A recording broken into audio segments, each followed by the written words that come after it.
Hi guys.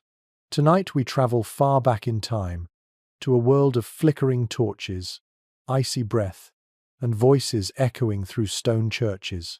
You find yourself stepping into the 12th century on a winter evening so cold that your eyelashes stiffen when you blink. The moon hangs pale over crooked timber roofs, and the smell of wood smoke clings to every thread of your cloak. The year is winding down, and Christmas, at least as people then understood it, is almost here. You can feel it in the air, the mix of reverence and revelry, hunger and hope, frost and candlelight. You probably would not survive this century for long, but tonight you are just passing through. So, before you get comfortable, take a moment to like the video and subscribe, but only if you genuinely enjoy what I do here.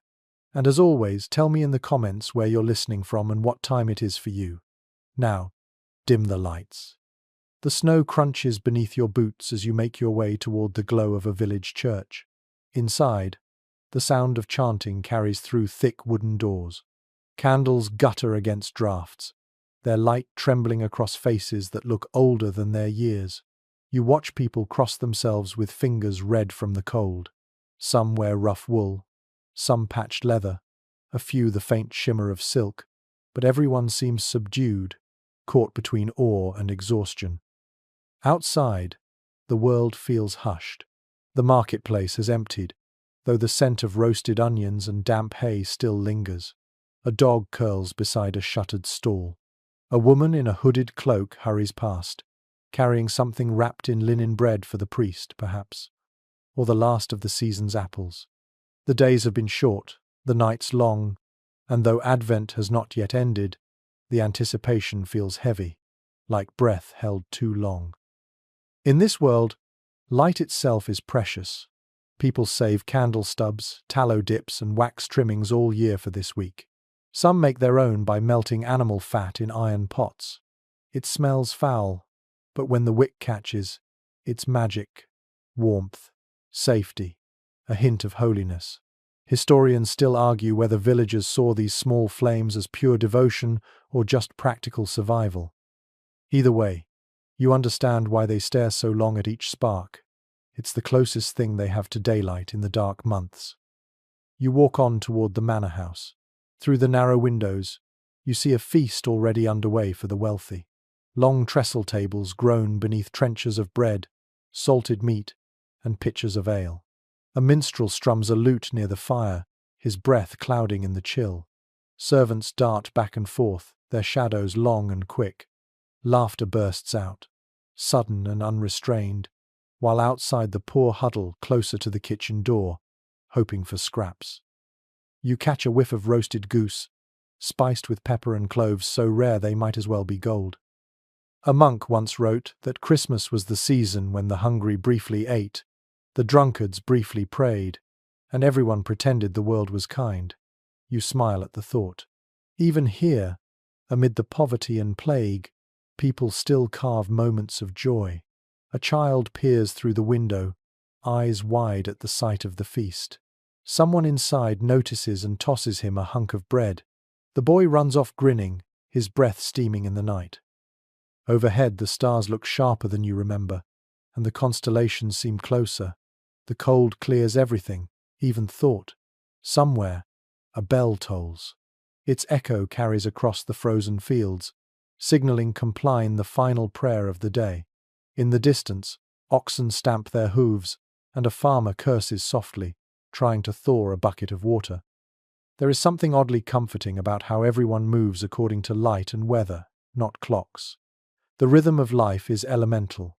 Sun up, work, sun down, prayer, food, sleep. It makes you wonder how modern time ever took hold at all. In the Middle Ages, people counted hours by candles burning down, by the chill of morning, by the pattern of church bells. You imagine how peaceful it must be to surrender to such rhythms, to let nature decide when you rise, when you rest, when you feast.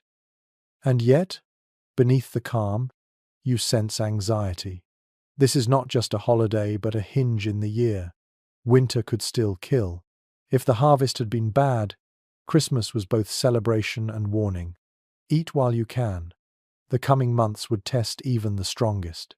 Some believed that ghosts roamed during these dark days, restless souls trapped between old year and new. To ward them off, people lit extra candles or chalked crosses above their doors. A quirky old custom, mentioned in a 13th century sermon, tells of leaving a crust of bread and a mug of ale out for wandering spirits. Not for generosity, but for protection. Better to feed the dead than offend them. You reach the churchyard again. The snow reflects the candlelight from the windows, turning everything faintly golden. A group of villagers gathers near the gate, talking in low voices. Someone mentions the great frost of last year, when the river froze solid and merchants sold wine from barrels on the ice. Someone else mutters that the frost was punishment for pride. Another laughs, saying God must have enjoyed the sight of bishops skating. The debate fades into the night, but you keep the image: holy men slipping across frozen water, their robes flaring like sails. Inside the church, the priest finishes his sermon. He speaks of hope and penance, of a world redeemed by birth in a stable. You listen, though your thoughts wander to what that meant for real people. The labourers trudging home, the mothers praying for children's health, the travellers seeking shelter before the next snow. Christmas for them was not a pause in abundance, but a spark in hardship. That spark mattered all the more because the darkness was real. As you leave the village, the path glimmers faintly beneath the moon. Somewhere behind you, laughter rises again from the manor. Ahead, the road winds through quiet fields dusted with frost. You pull your cloak tighter, your breath misting in front of you. The night feels ancient, but alive, the kind of stillness that hums beneath the surface, promising change. You sense that this season, this fragile balance between hunger and hope, has held humanity together for centuries. And as the wind picks up, carrying the scent of pine and smoke, you realize the candles behind you are still burning, small flames against an endless winter. The village sleeps in deep December hush.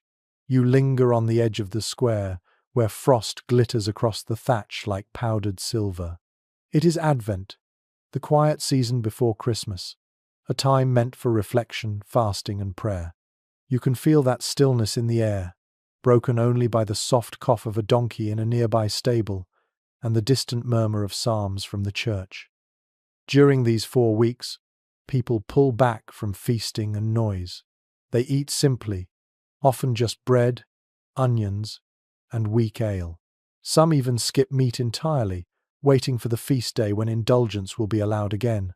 The rich might manage a pious fast with almond milk and fresh fish delivered from rivers half a kingdom away, while the poor chew on barley crusts and whisper thanks for whatever warmth they can find.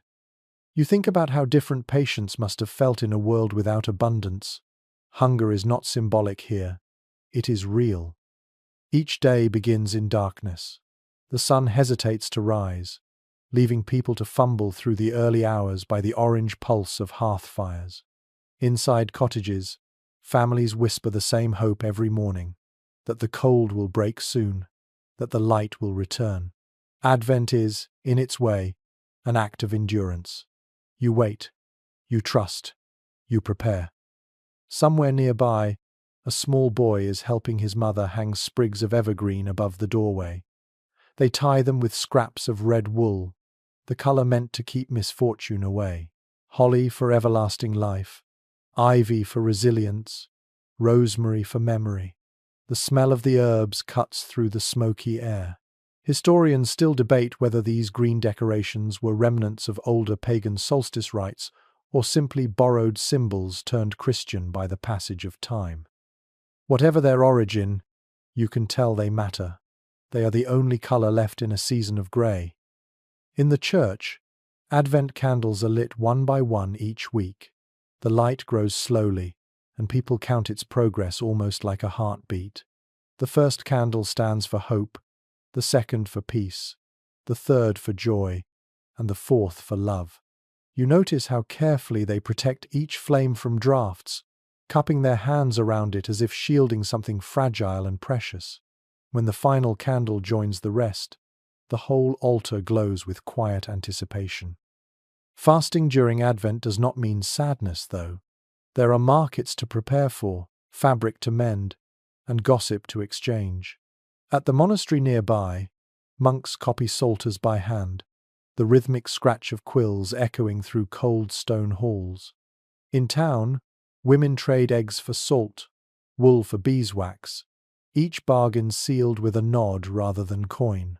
The world hums softly with activity, the calm before the feast. A peculiar custom survives in this period, the hanging of apples from branches brought indoors, polished until they shine like rubies. You watch a group of children in a cottage twist threads around the fruit, giggling as they balance each apple from a wooden beam. To them, the bright spheres are decorations. To their parents, they are symbols of the paradise lost and hoped for again. Some scholars say this was the ancestor of the Christmas tree, centuries before the first furs were brought inside German homes. It is hard not to smile at that thought, how something so small could begin a tradition that would one day fill the modern world. As the third Sunday of Advent arrives, the mood shifts slightly. People call it Gaudete Sunday, meaning rejoice.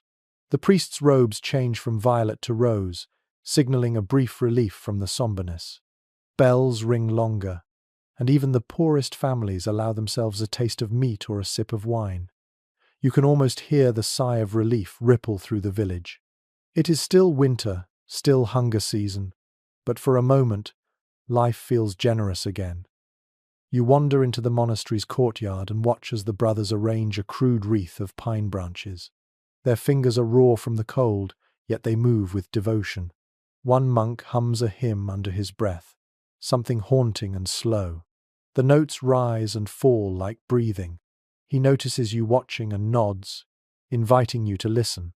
"We wait in darkness," he murmurs, "but the light always returns." The words settle in your mind, part prayer, part observation. Outside the monastery walls, the common folk have their own ways of passing these long weeks. Some tell ghost stories beside the hearth, believing that laughter keeps away restless spirits. Others mark each evening with a small ritual, a cup of ale poured to the floor for luck, or a prayer whispered to protect the livestock from wolves. A curious superstition persists that if you sweep your floor after sundown during Advent, you sweep out your household's fortune. You decide it's safer to let the dust rest until morning. In wealthier towns, bakers begin early preparations for the coming feast. You peek inside one narrow shop where a man is kneading dough flecked with spices brought from Venice: cinnamon, nutmeg, maybe a hint of clove. The smell is dizzying, almost sinful after weeks of restraint. His apprentice catches you looking and grins, holding up a tray of pastries shaped like stars. "Not yet," the baker warns him. "These are for Christ's birth, not before." He slaps the boy's wrist lightly, but there is warmth in the gesture. Waiting, it seems, makes everything taste better. In every home, there is talk of preparations. Who has enough ale brewed? Who still owes a goose to the Lord's table?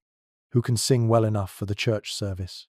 The air feels thick with expectancy, as if the entire world is taking one long, collective breath. You sense that even those who struggle, the widows, the serfs, the weary travelers, find some comfort in this ritual of waiting. It gives shape to hardship. It promises that light, warmth, and community will come again. A travelling friar preaches in the square, warning of sin and pride, his voice echoing off timbered walls. Yet between the words of warning, he smiles. "Remember," he says, "we fast so that joy may be sweeter. We wait so that hope may grow stronger." You feel the message settle into the crowd like a blessing.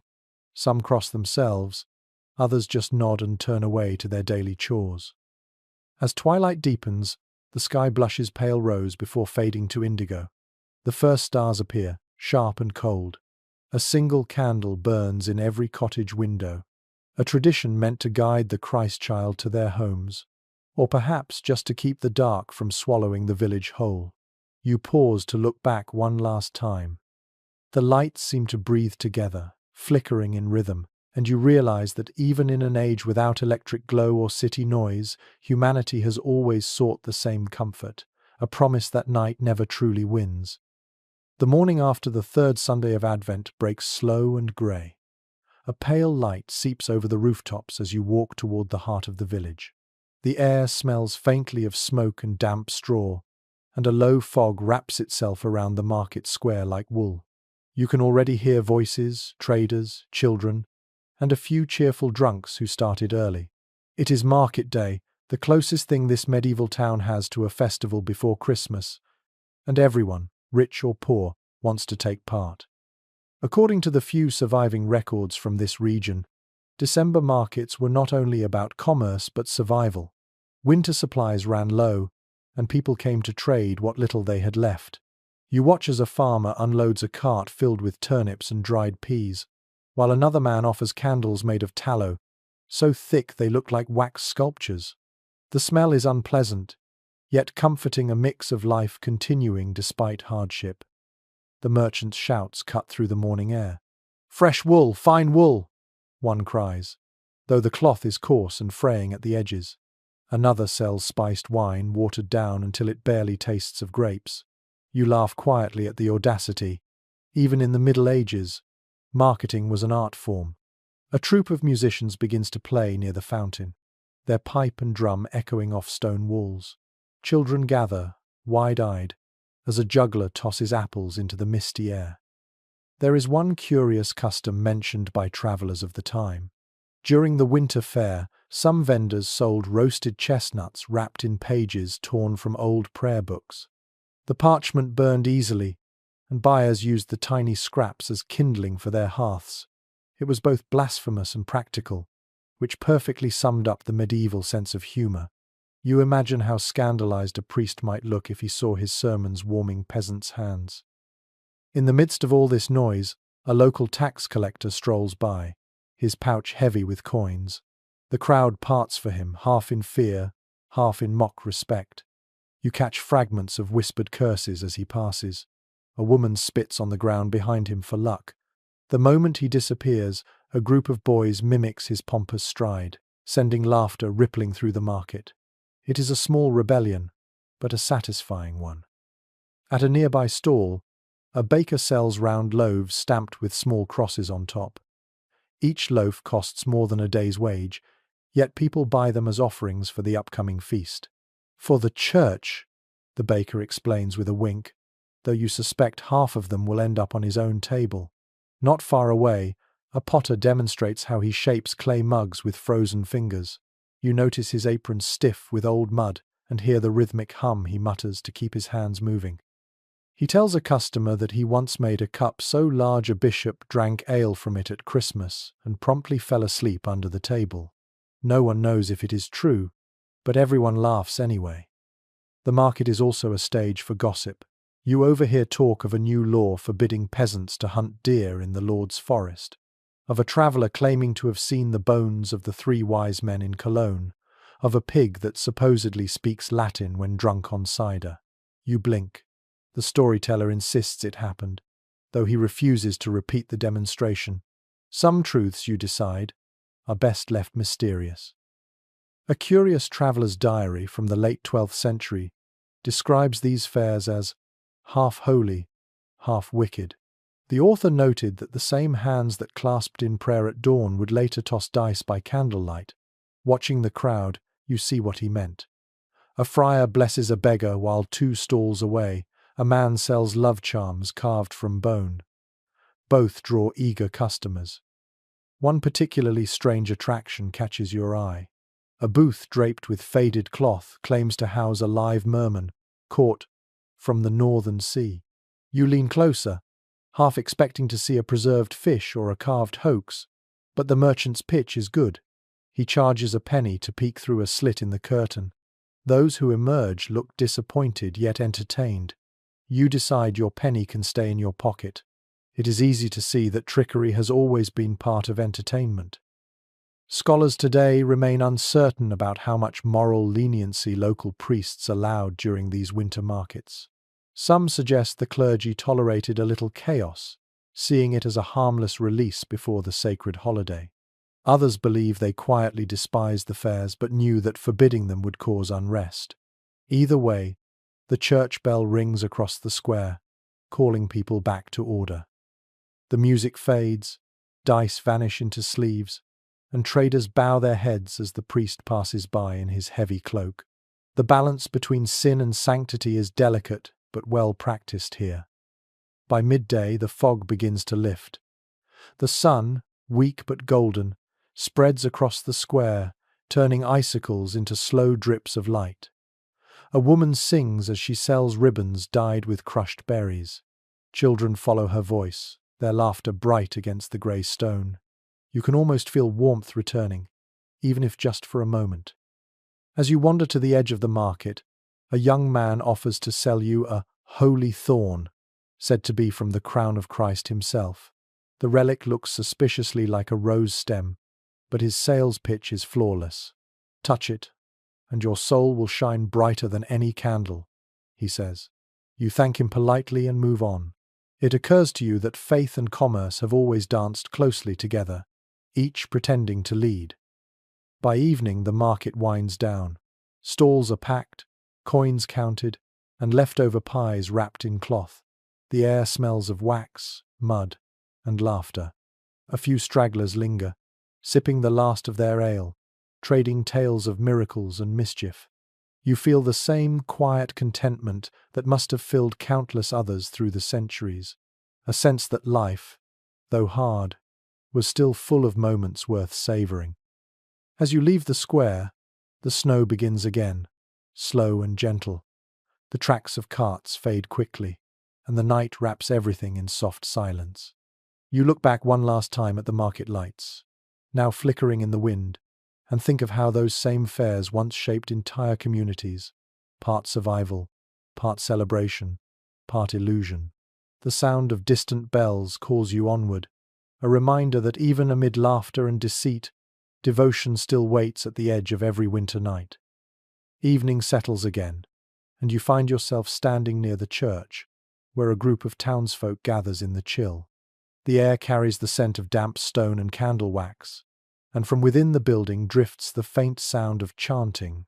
Tonight, the villagers will witness something extraordinary for their time. A nativity play performed not by professional actors, but by neighbours, apprentices, and even the priest's helper who can barely remember his lines. According to old parish records that survived in fragments, these plays began as simple readings in Latin, meant to help people visualize the story of Christ's birth. Over time, though, imagination took over. The readings grew into full performances with costumes, songs, and sometimes unplanned comedy. You take your place among the crowd, stamping your feet to stay warm, as the first figure steps out into the torchlight. It is the angel Gabriel, wings stitched from linen and goose feathers. The crowd gasps, half in awe, half in amusement. Behind the angel comes Mary, her blue robe borrowed from the church altar cloth, and Joseph, a local farmer chosen for his beard rather than his piety. The baby Jesus is a loaf of bread wrapped in linen, yet somehow, despite the humble props, the moment feels sincere. You can almost sense the collective yearning for something pure and miraculous. A curious tradition of the time allowed villagers to add their own scenes to these sacred dramas. One chronicler noted that a few plays included shepherds who cracked jokes about taxes or ale, or devils who taunted sinners with voices suspiciously like local officials. The audience roared with laughter, and even the priest turned a blind eye. In a world where daily life was rigid and stratified, these few hours of shared humour felt almost sacred in their own right. As the play continues, you hear the soft bleating of real sheep brought in to add authenticity. The animals seem unimpressed, munching hay near the manger, while a group of children tries to mimic angelic singing. The melodies drift through the cold air, sweet but uneven. You smile, realizing that imperfection has its own beauty. Medieval accounts often mention that these songs were sometimes the first melodies villagers ever learned, passed down long after the words were forgotten. The performance shifts from solemn to chaotic when the three kings arrive, wearing crowns cut from gilded parchment. One of them trips over his robe and drops a gift of myrrh, which shatters with a puff of resinous smoke. The crowd cheers anyway, Someone nearby whispers that last year's play featured a real donkey that escaped mid-scene and ran through the alehouse. The memory still makes the onlookers grin. Experts today still debate how these religious plays balanced reverence and entertainment. Some argue that they were deliberate tools of education, designed to teach illiterate audiences the stories of Scripture. Others suggest they were more about community, an excuse to gather and laugh in the cold months. Whatever their origin, the impact is clear. The boundary between the sacred and the playful was softer than we often imagine. After the performance, a monk steps forward to offer a blessing. His breath clouds in the frigid air as he speaks of joy, humility, and the gift of light in darkness. When he finishes, the crowd disperses slowly, reluctant to leave the warmth of shared laughter. You notice how neighbors who rarely speak in daily life now exchange smiles and scraps of food. The play has done its work. It has made strangers into witnesses, and witnesses into companions. You wander behind the church where the performers are still talking excitedly. Mary is shivering but radiant. The baker's apprentice who played an angel is humming to himself, and the farmer playing Joseph is laughing about how his staff nearly knocked over the altar. A woman hands out mugs of hot cider, its steam mingling with the night air. You take a sip. It tastes faintly of apples and smoke. A chronicler from the 13th century once described such evenings as a glimpse of heaven in the snow. He wrote that these little spectacles, rough and imperfect, allowed people to taste transcendence amid the mud and frost of ordinary life. You can feel that truth settling into your bones now, as the laughter fades and the last candle is extinguished. Later, as you walk back toward the darkened houses, you can still hear snatches of the songs echoing faintly between the buildings. A dog barks, a door creaks, and the stars seem to shimmer in rhythm with the memory of that fragile music. It is remarkable to think how such a simple tradition survived across centuries, evolving into the carols and performances that would one day fill grand cathedrals. A stray thought crosses your mind.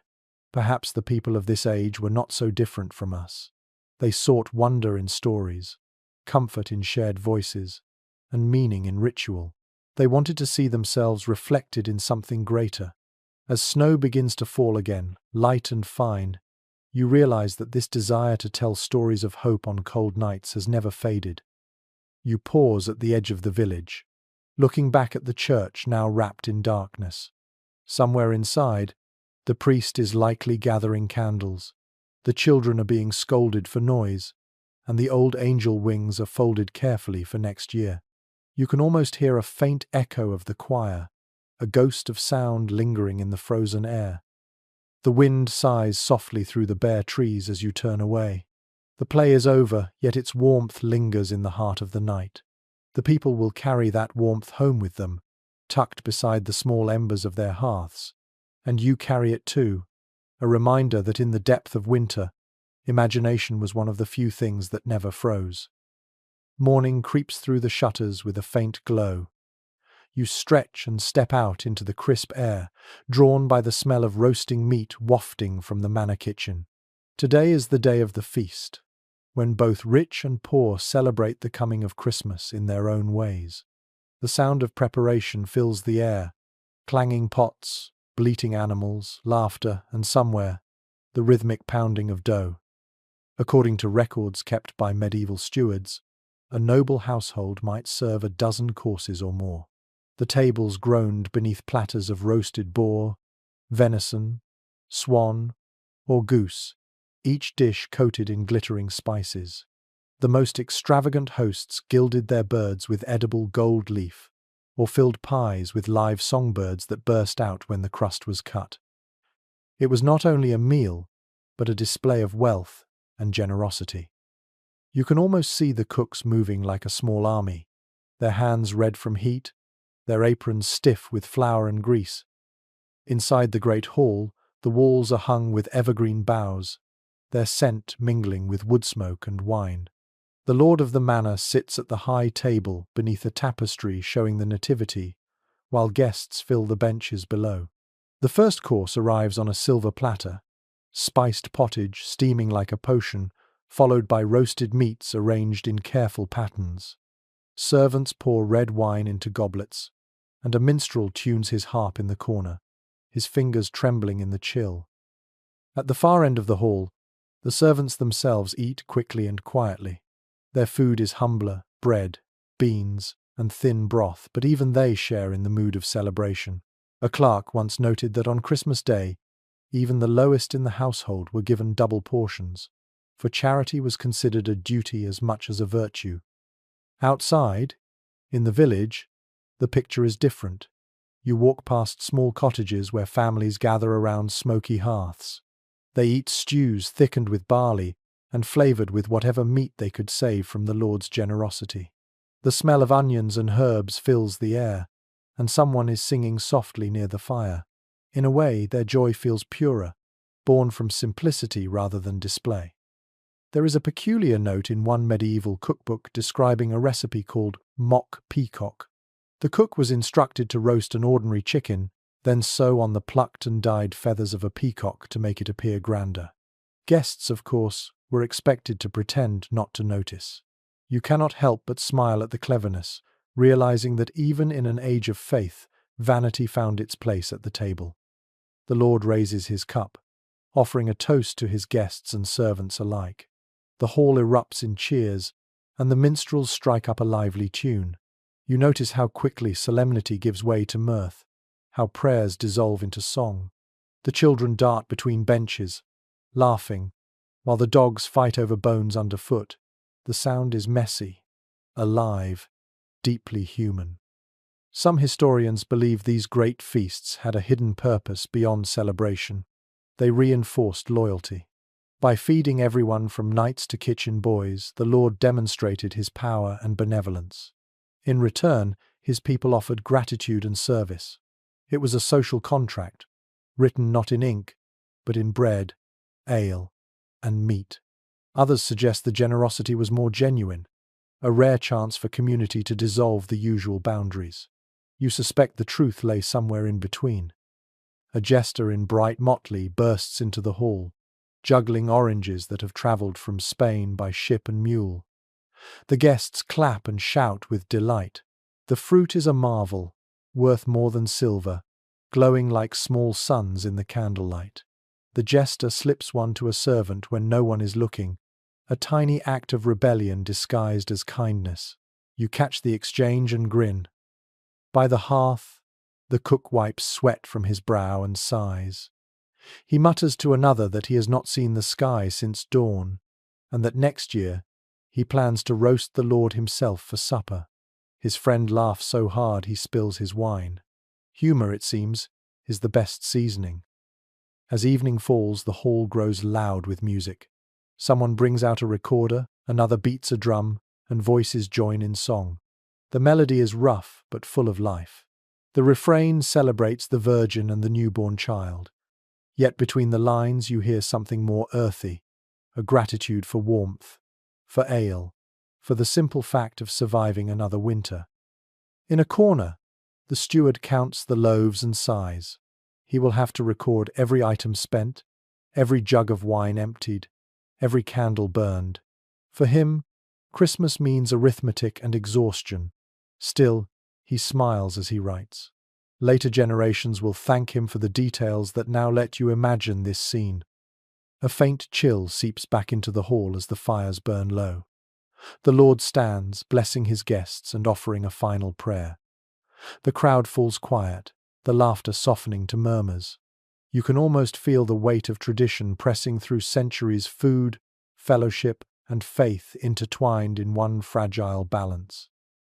Outside, the stars glitter coldly over the frosted fields.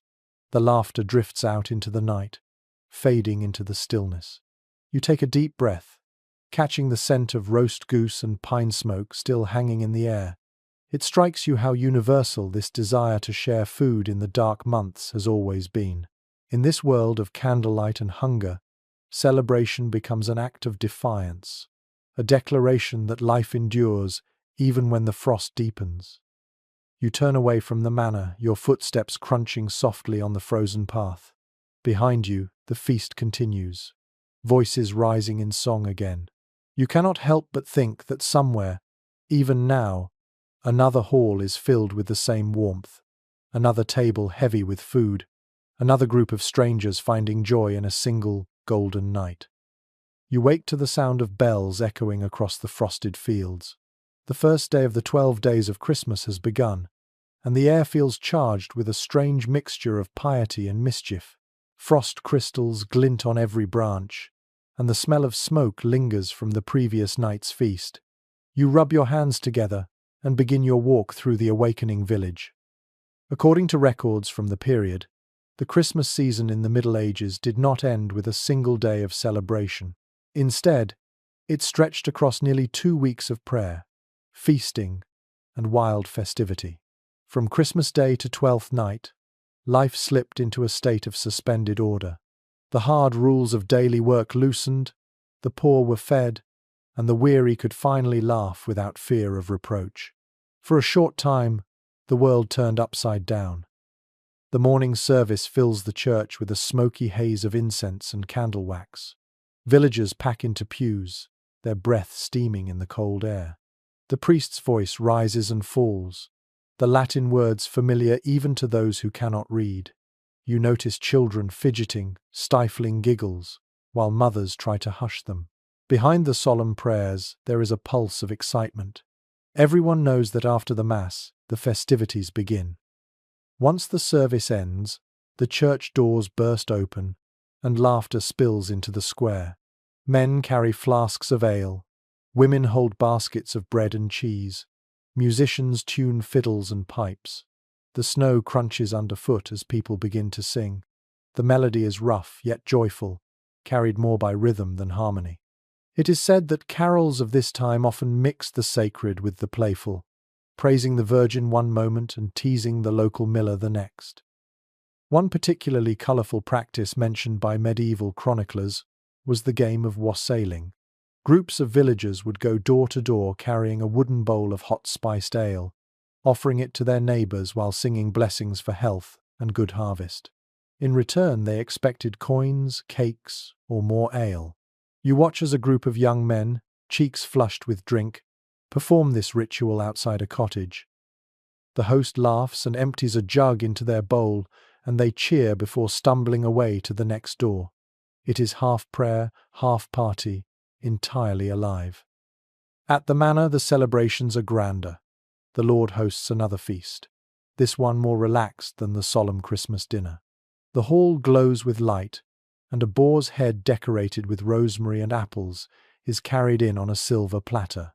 According to accounts from royal households, the presentation of this dish was a spectacle, often accompanied by song. You hear the first notes rising now, a steady chant honouring the boar's head carol. The sound fills the air with an odd majesty, reverent and ridiculous all at once. There is a curious anecdote from a 15th century letter describing how a servant once tripped while carrying the boar's head, sending it rolling across the floor. The guests gasped, the dogs pounced, and the entire feast dissolved into chaos. The letter ends simply, "It was the best merriment of the night." You can almost picture it, laughter echoing through the smoke. Outside, the peasants' version of celebration continues around bonfires. People dance in circles, stamping their feet to keep warm, their shadows stretching long across the snow. You watch a group of women toss dried herbs into the flames, murmuring old blessings to drive away sickness and ill luck. Whether these charms are remnants of pagan belief or simply folk wisdom, no one cares.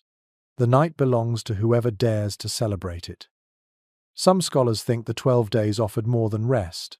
They were a ritual reset of the social order. For a brief time, roles blurred. Lords dined beside tenants, priests drank with their flock, and laughter replaced fear. One medieval preacher wrote that these days were a holy madness permitted by God. Yet not everyone approved. Conservative monks complained that too much joy invited sin, that men forgot their place. Perhaps that was the point. You wander between fires as the evening deepens. A fiddler plays a tune sharp and bright enough to cut through the cold. A young girl twirls, her dress spinning in the torchlight, her laughter rising like birdsong.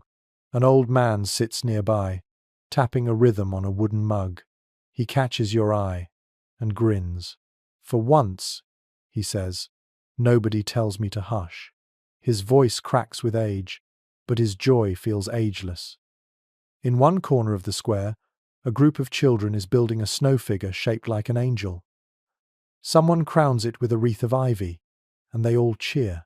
The snow glows gold in the firelight, and for a moment the whole village seems suspended in that glow. Faces flushed, hands linked, hearts lightened. As the night stretches on, ale flows freely, and the singing grows louder. The air hums with stories and laughter, and though you know the days ahead will return to hardship, for now the world feels generous. The 12 days have begun, a liminal space between years, a time when even the poorest can feel the weight of joy. The wind picks up, swirling sparks from the fire into the darkness. You pull your cloak tighter and take one last look at the glowing faces, the wild music, the trembling stars overhead. It strikes you that the Middle Ages, for all their brutality, understood something we have almost forgotten, that celebration is not denial of suffering but defiance of it. In the frozen silence of midwinter, humanity invented warmth from nothing but song, light, and shared breath. You walk away slowly, the bells still echoing behind you. The night feels softer now, less like an ending and more like a promise whispered through the cold. Tomorrow will bring another feast, another song, another fragile victory over the darkness. The next morning rises pale and muffled, as if the world itself is still drowsy from last night's revelry. You wake to the faint echo of distant singing, carried on the cold wind like the memory of a dream. The sound grows clearer as you step outside, boots crunching on the hard frost. It is a group of carolers, their breath forming little clouds as they move from cottage to cottage, filling the air with music that feels both holy and joyful. Contemporary accounts from the 15th century describe how music filled every corner of the Christmas season. People sang in churches, in taverns, even in frozen fields. The word carol originally meant a dance in a ring, not just a song. You imagine the scene as it once was, villagers clasping hands, spinning in circles to the rhythm of pipe and drum, voices rising against the chill, until the stars themselves seem to listen. In the church, more formal melodies echo through the stone vaults. The choir chants in Latin, their harmonies weaving together like candlelight reflected on polished brass. The notes are slow and solemn, yet deeply comforting. One chronicler noted that monks practiced their Christmas hymns for weeks, even during fasting, their voices cracking in the cold but their resolve unshaken.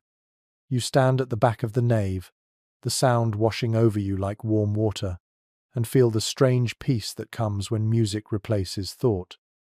Outside the abbey walls, however, the tone shifts. You hear a rougher, earthier tune drifting from the tavern. A man with a fiddle and a missing tooth plays a lively rhythm while others clap in time. The words of the song are half religious, half ridiculous, praising the Christ child while complaining about the price of ale. It is this mixture, sacred and bawdy, that defines the music of the season. A parish record from Norfolk once scolded villagers for dancing too merrily before the manger, proof that joy and sin were often separated by a single note. A curious detail found in old manuscripts tells of a bagpiper who played every Christmas Eve in the courtyard of a monastery, his droning tune meant to drive away evil spirits. The monks tolerated him for years until one winter his bag burst mid-song, startling the abbot so badly he dropped a candle into a barrel of oil. The resulting fire damaged half the cloister. The piper fled and was never seen again, but the story survived as a warning. Not all music brings harmony. Still, you can see how sound carries comfort. In a world without clocks or radio, music was a way to mark time, to hold memory, to make joy tangible. A woman hums as she kneads dough. A shepherd whistles to his flock. A tired soldier sings to remind himself he is still alive. Each note is a kind of defiance, a claim that life deserves melody even in the coldest season. Later that afternoon, the Lord's musicians arrive at the village square. Their instruments gleam in the faint sunlight, shawms, lutes, drums, and something like a small harp. They begin to play a carol that floats between reverence and laughter, a rhythm both stately and wild. Children gather instantly, clapping along, their mittens slapping together like soft percussion. Even the priest allows himself a faint smile, tapping his foot under his robe. According to a letter from a French courtier, nobles often competed to compose the finest carol for their Christmas feasts. Some were tender lullabies for the Virgin, others were political flattery disguised as song. Music carried power, the way gold or prayer might. It shaped memory, softened cruelty, and bound people together when words failed. You feel that truth in your bones now as the melody wraps around the crowd like a woolen cloak.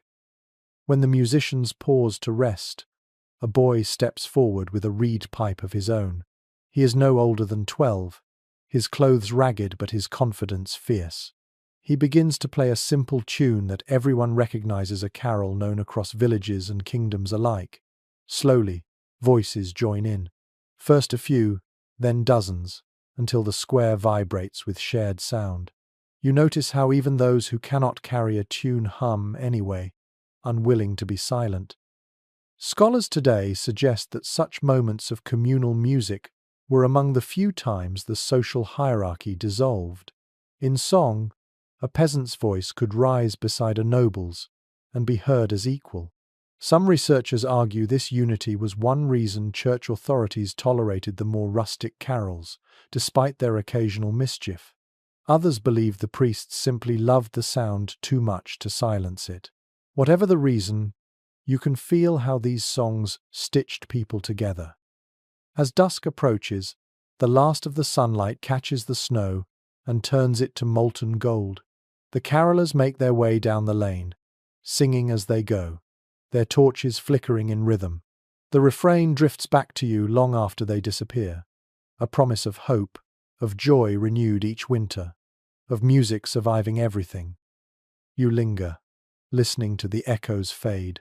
The world feels still, yet not empty.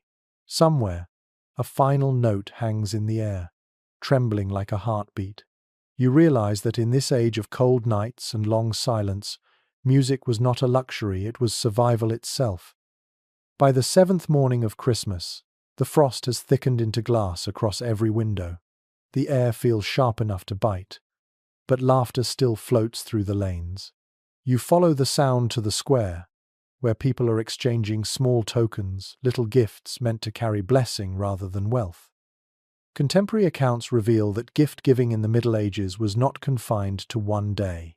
Depending on the region, presents were offered on Christmas Day, New Year's, or the Feast of the Epiphany. What they gave depended on what they had. A lord might present his guests with embroidered gloves or silver cups. A craftsman might gift a wooden spoon carved with care.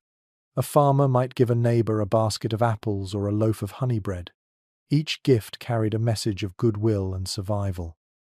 You watch as a woman hands her daughter a small orange, its skin bright against the grey day. The child gasps as if she has been given the sun. Oranges, imported through tangled trade routes from Spain and Sicily, were rarities beyond imagining for most people. Their arrival at Christmas symbolized both luxury and miracle, proof that even in the dead of winter, sweetness could still appear. A curious document from a London guild lists the gifts exchanged between apprentices and masters: candles, ribbons, spiced cakes, and sometimes gloves scented with herbs to keep away illness. The ritual was both personal and symbolic, a small ceremony of loyalty and respect that bound communities together. You can imagine the apprentices laughing nervously, their hands cold as they offer these humble treasures, and the masters nodding in approval before sharing a cup of wine. One delightful oddity mentioned in a traveller's chronicle tells of peasants who believed that giving a loaf of bread baked with a single coin would bring luck to the household. Whoever found the coin was said to have God's favour for the year ahead. You picture the scene at a village table, laughter erupting as the coin clinks against a tooth, followed by jokes about the lucky one's sudden holiness. Yet generosity was not always without tension. Some historians note that giving could also serve as a form of social control. Lords distributed food or coins to show benevolence, but these gifts reminded the poor of their dependence. Others, however, see genuine kindness in these gestures, especially during years of famine or plague. As always, intention and necessity tangled together like vines around a post. The church, too, played its part in shaping these customs. On St. Stephen's Day, which followed Christmas, almsgiving was expected. The wealthy gave to the poor, and those who had little gave whatever they could spare. One monk recorded that, "Charity is the true feast of Christmas, for the hungry man's belly praises God louder than any hymn." You walk past a doorway where a woman sets down a bowl of broth for a beggar. Steam curls into the cold air, and the man's whispered, "Thanks," sound like a prayer. In the manor, the exchange of gifts follows a strict hierarchy. The steward presents the Lord with a fine cup, engraved with the family crest. The Lord, in return, offers him a fur-lined cloak. At the table, servants receive small tokens, bits of coin, leftover candles, and sometimes a piece of fabric to make new clothing. A musician receives a silver clasp for his lute. Every gesture, however small, holds meaning. One curious account from a household ledger describes how a lord once gifted his wife a mirror framed in ivory. Such an object was rare and costly, but what fascinated chroniclers was the lady's response. She immediately gave it to a convent, saying vanity had no place in her prayers. Modern historians still debate whether her gesture was pure piety or a clever rebuke to her husband's extravagance. You suspect it was both. Down in the village, the mood is lighter. Children run from house to house showing off their trinkets: a ribbon, a bell, a ginger biscuit. A group of young men exchange carved wooden figures shaped like animals, a local tradition meant to ensure good luck in hunting. A few of the figures are comically exaggerated. A pig with wings, a rabbit with a crown, and the laughter they spark is genuine. The act of giving, in this world, feels more sacred than the gifts themselves. Every offering carries a whisper of gratitude for having survived another year. Even a crust of bread, shared between friends, becomes a promise that neither will face the winter alone. You realize that these customs, simple and sincere, hold the same warmth as any grand feast or sermon. As dusk falls, the streets glow with candlelight. Families gather indoors, trading blessings as the cold presses against the windows. You pass a cottage where a woman is tying a small cloth pouch to the ceiling beam. Inside it are herbs, dried fruit, and a silver coin. She murmurs a charm for protection, her voice low but steady. A visiting priest once wrote that such tokens were half superstition, half faith, yet even he admitted they carried comfort. You step back into the square, the sky deepening to indigo. The carolers have returned, singing softly now, their voices a gentle ribbon through the quiet.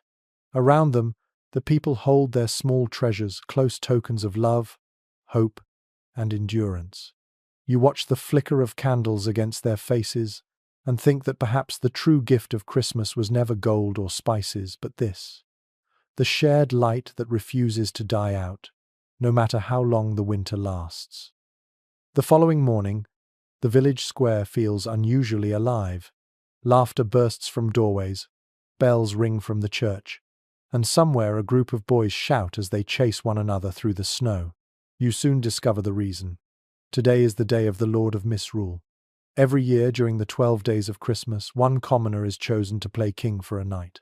He is crowned in jest, given a robe of patchwork rags, and allowed to rule with nonsense and cheer. Chroniclers from the 15th century described this strange inversion of power with both amusement and alarm.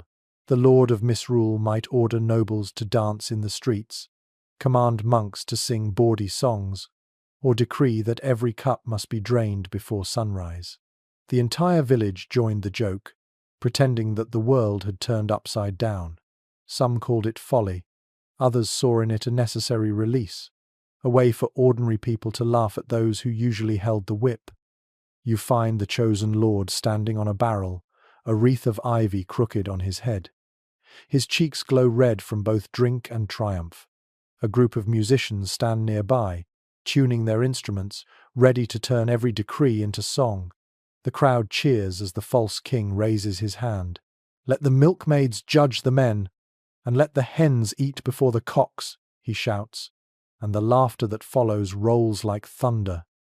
A curious account from a monastery in York tells of one year when the Lord of Misrule demanded the abbot himself lead a dance around the cloister. The abbot, torn between outrage and laughter, complied. The monks circled the courtyard singing a hymn that quickly turned into a drinking song. Later, the abbot wrote in his journal that God must have smiled, for the heavens did not fall. Not every priest was so tolerant. Some sermons from the late Middle Ages condemn this revelry as dangerous. They feared that mockery of order might breed rebellion, that laughter could loosen obedience. Yet others believed it served a deeper purpose. One friar wrote that by allowing people to play with chaos for a short while, the church reminded them of the value of harmony when order returned. You can see wisdom in that. Even a joke can carry balance. As the day unfolds, the village transforms into a carnival. Tables appear in the square, covered with pies, bread, and mugs of ale. Children wear masks made from painted paper. Women tie ribbons around their sleeves. Even the oldest men join in the dancing. Someone bangs a drum, another strikes a pot with a wooden spoon, and suddenly the air is thick with rhythm. You find yourself tapping your foot without realizing it. The Lord of Misrule parades through the crowd on a cart pulled by 2 donkeys. Behind him walks a mock court of nobles, peasants wearing crowns of straw and carrying wooden scepters. They stop at each house to issue ridiculous proclamations. At the blacksmith's door, they demand a tax of hot bread. At the miller's, they confiscate a jug of ale for the royal treasury. Everyone plays along, shouting blessings and insults in equal measure. According to one surviving letter from a noble household, even great estates indulged in similar chaos. Servants were allowed to play master, and masters pretended to obey. For one day, a kitchen boy might order a knight to polish boots, while the lady of the house might serve the cooks instead. The writer admitted that though the idea seemed foolish, it always ended with more laughter than trouble. Perhaps joy, like justice, needed its own festival. An amusing story recorded in a Welsh chronicle tells of a lord of Misrule who commanded that every man kiss the first woman he saw after sundown. The order caused such confusion that the parish priest reportedly spent the next day hearing confessions for hours. The chronicler, dryly, noted that the line outside the chapel was long, but the faces were smiling. By twilight, the revelry reaches its peak. Torches flicker along the frozen street, casting shadows that dance like spirits. The mock king sits upon his makeshift throne, handing out crumbs of cake as royal favors. Musicians play faster and faster until the songs blur into laughter. The cold no longer seems to matter. Historians today still wonder how much of this festival was harmless fun and how much hinted at deeper unrest. Some argue that these role reversals allowed people to imagine a world without hierarchy, even for a moment. Others think it was merely a safety valve, a way to let people release frustration before returning to their duties. Whatever the case, the night glows with wild freedom, a moment when joy needs no permission. Eventually, the false king stands, swaying slightly, and raises his cup. "My reign ends at sunrise," he declares, his voice rough but proud. Until then, laughter is law. The crowd roars in approval. They cheer as he drinks, as he stumbles, as he bows deeply to his people. You realize that no true king ever ruled hearts as fully as this jester king does now. When dawn finally creeps over the fields, the fires burn low, and the villagers drift homeward, exhausted but happy. The Lord of Misrule removes his crown of ivy and places it gently on the barrel where he first stood. His smile fades into something softer, almost wistful. Then he laughs quietly to himself and walks away, just another man returning to ordinary life. You remain for a moment, listening to the faint echo of celebration fading into mourning. The world will return to order soon, with work, taxes, and obedience restored. But for one shimmering night, laughter ruled, and the memory of that freedom will last long after the frost melts. The dawn after the revels feels quieter, though the air still carries the scent of smoke and ale. You walk through the village as the sun struggles to rise above a horizon rimmed with snow. Beneath your boots, frost crackles like crushed glass. The night's laughter has faded, replaced by the steady rhythm of daily life returning. Yet as you pass each cottage, you notice something new. Faint trails of ash drawn across thresholds, candles still flickering in windows, and logs glowing in every hearth. It is the season of fire, a ritual older than memory. According to early chronicles, every household kept a Yule log burning through the 12 days of Christmas. The custom likely began centuries before Christianity reached these shores, a remnant of older winter solstice fires that honored the sun's return. The log was chosen carefully, often from the largest oak on a family's land, and blessed before being lit. It was said that if the flame burned bright and steady, the coming year would bring prosperity. If it sputtered or died too soon, misfortune lurked near. You stop at one doorway where a family tends their log. The father kneels beside the hearth, turning the wood with an iron hook, while his wife sprinkles salt onto the embers. The children watch wide-eyed, their faces glowing orange. When the sparks rise, they squeal in delight, believing each spark carries a wish skyward. A grandmother murmurs a charm, half prayer, half rhyme, asking that no evil spirit cross the threshold before the fire burns out. A curious entry in a 15th century household book mentions that the ashes from the Yule log were gathered and spread over fields to bless the crops. Some even kept a small piece of the log to start the next year's fire, believing it carried the spirit of continuity. The detail fascinates you, an ancient belief in connection, in the way flame could link one year to the next like a living thread.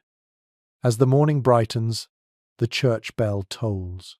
You step inside to find villagers gathered again, clutching small sprigs of holly. The priest speaks of Christ as the light of the world, his words echoing the symbolism of the fires burning at home. Yet outside the church, people add their own meanings. You overhear a man telling his son that a fire lit on Christmas Eve can keep witches from flying overhead. Another insists that embers left untended invite ghosts.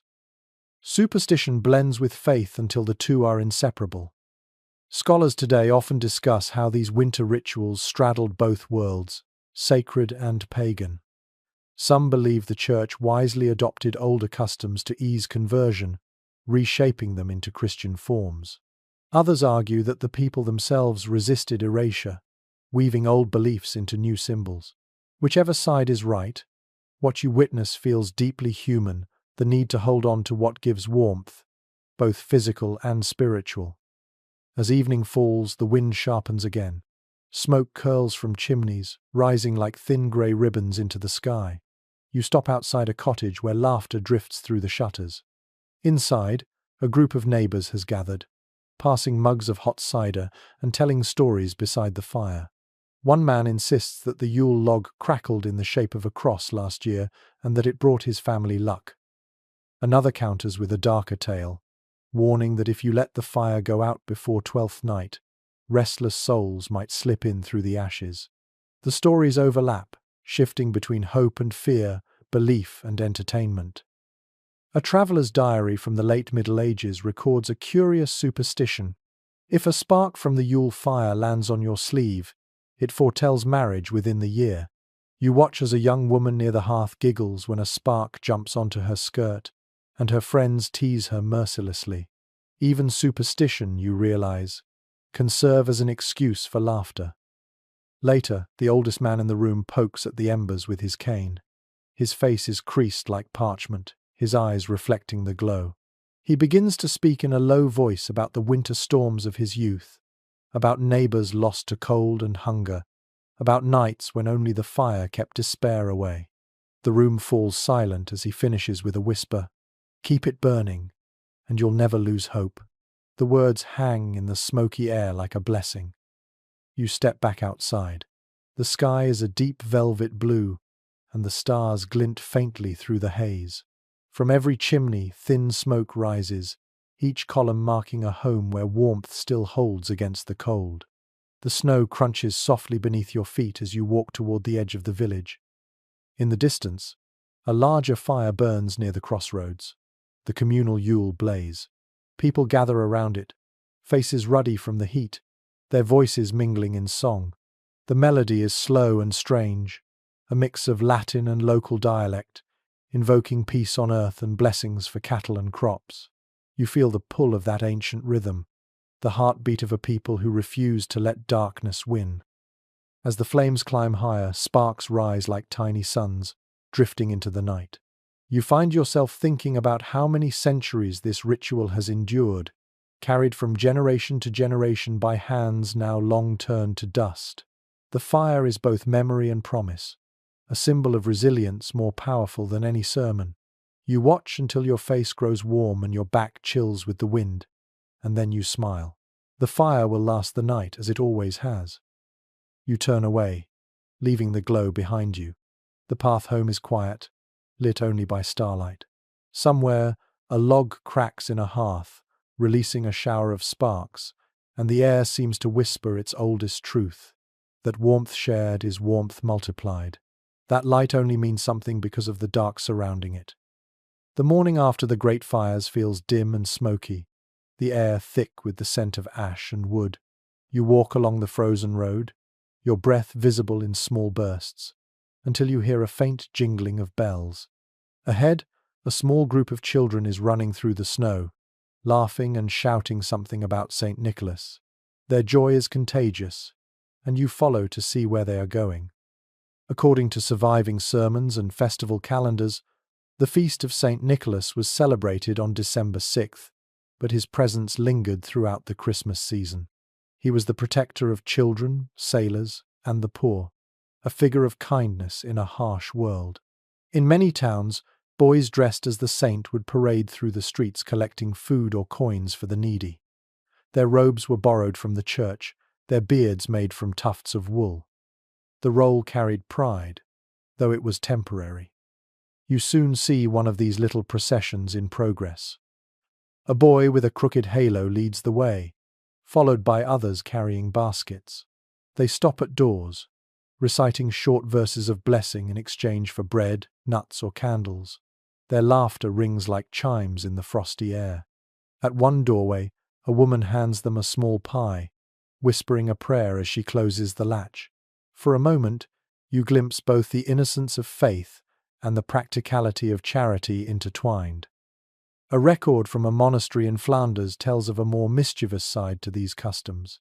On the night before the saint's day, some townsfolk claimed that St. Nicholas travelled unseen, accompanied by a shadowy figure who punished the wicked. In one account, he carried a staff tipped with silver, while his dark companion carried a sack of sticks. The good received fruit and sweets, the bad, a symbolic beating. The story feels strangely familiar, its echo carried forward into modern myths. A curious entry in a scholar's notebook from the 14th century describes how certain villages performed mock trials for misbehaving children. Parents would summon a costumed saint to scold them gently before blessing the house. It sounds almost theatrical, and perhaps that was the point. Fear and forgiveness danced side by side in these rituals, just as joy and solemnity did in the plays and feasts you have already seen. As the afternoon fades, the mood shifts. A group of men gathers in the tavern to share stories of the saint's miracles. One speaks of sailors saved from a storm after calling his name. Another swears that a neighbor's sick child recovered overnight after a candle was lit in his honor. You notice that even the most skeptical drinkers nod respectfully. Faith in St. Nicholas, it seems, is woven into the fabric of survival itself.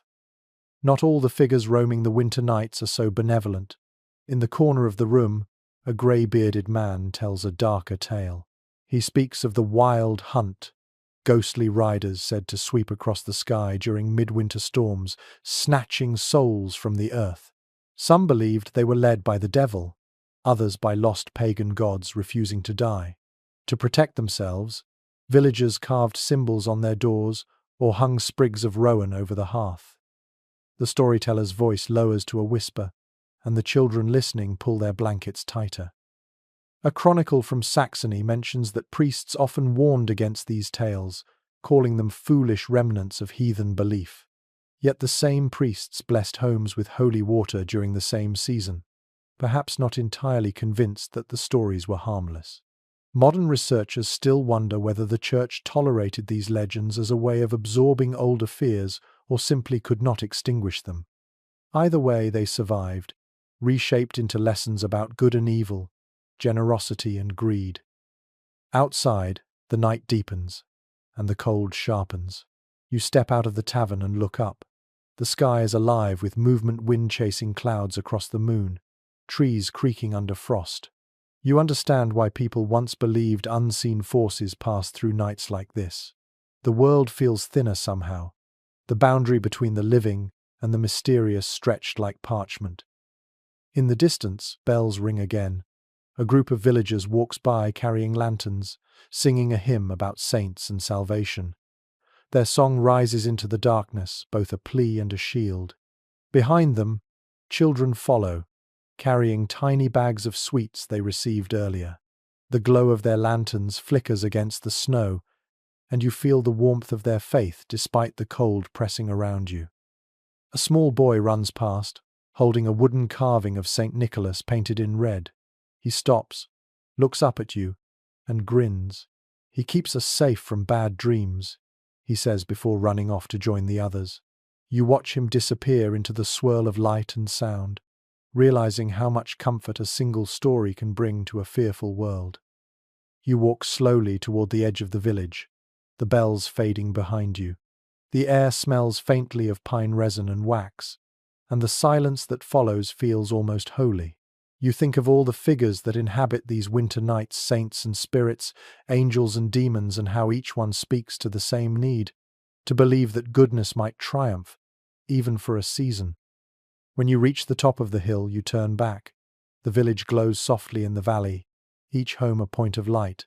Somewhere among them, a candle burns for St. Nicholas, another for safety from shadows, and another simply for warmth. The stars above seem to answer, cold yet constant, like a promise that the light will always return. The next morning you rise before dawn, when the sky is still bruised with grey and the air feels heavy with mist. You leave the village behind and follow the sound of distant bells until the path narrows into a line of frost leading toward a monastery on the hill. Its stone walls glow faintly in the early light, and a thin ribbon of smoke curls upward from the kitchen chimney. The scent of wood fire mixes with the salt of the cold, clean air. Inside, monks are preparing for their Christmas observances, their movements slow and deliberate. According to letters preserved from various abbeys, monastic Christmases were a balance of discipline and joy. For weeks before the holy day, the brothers had fasted, eating little more than bread and broth.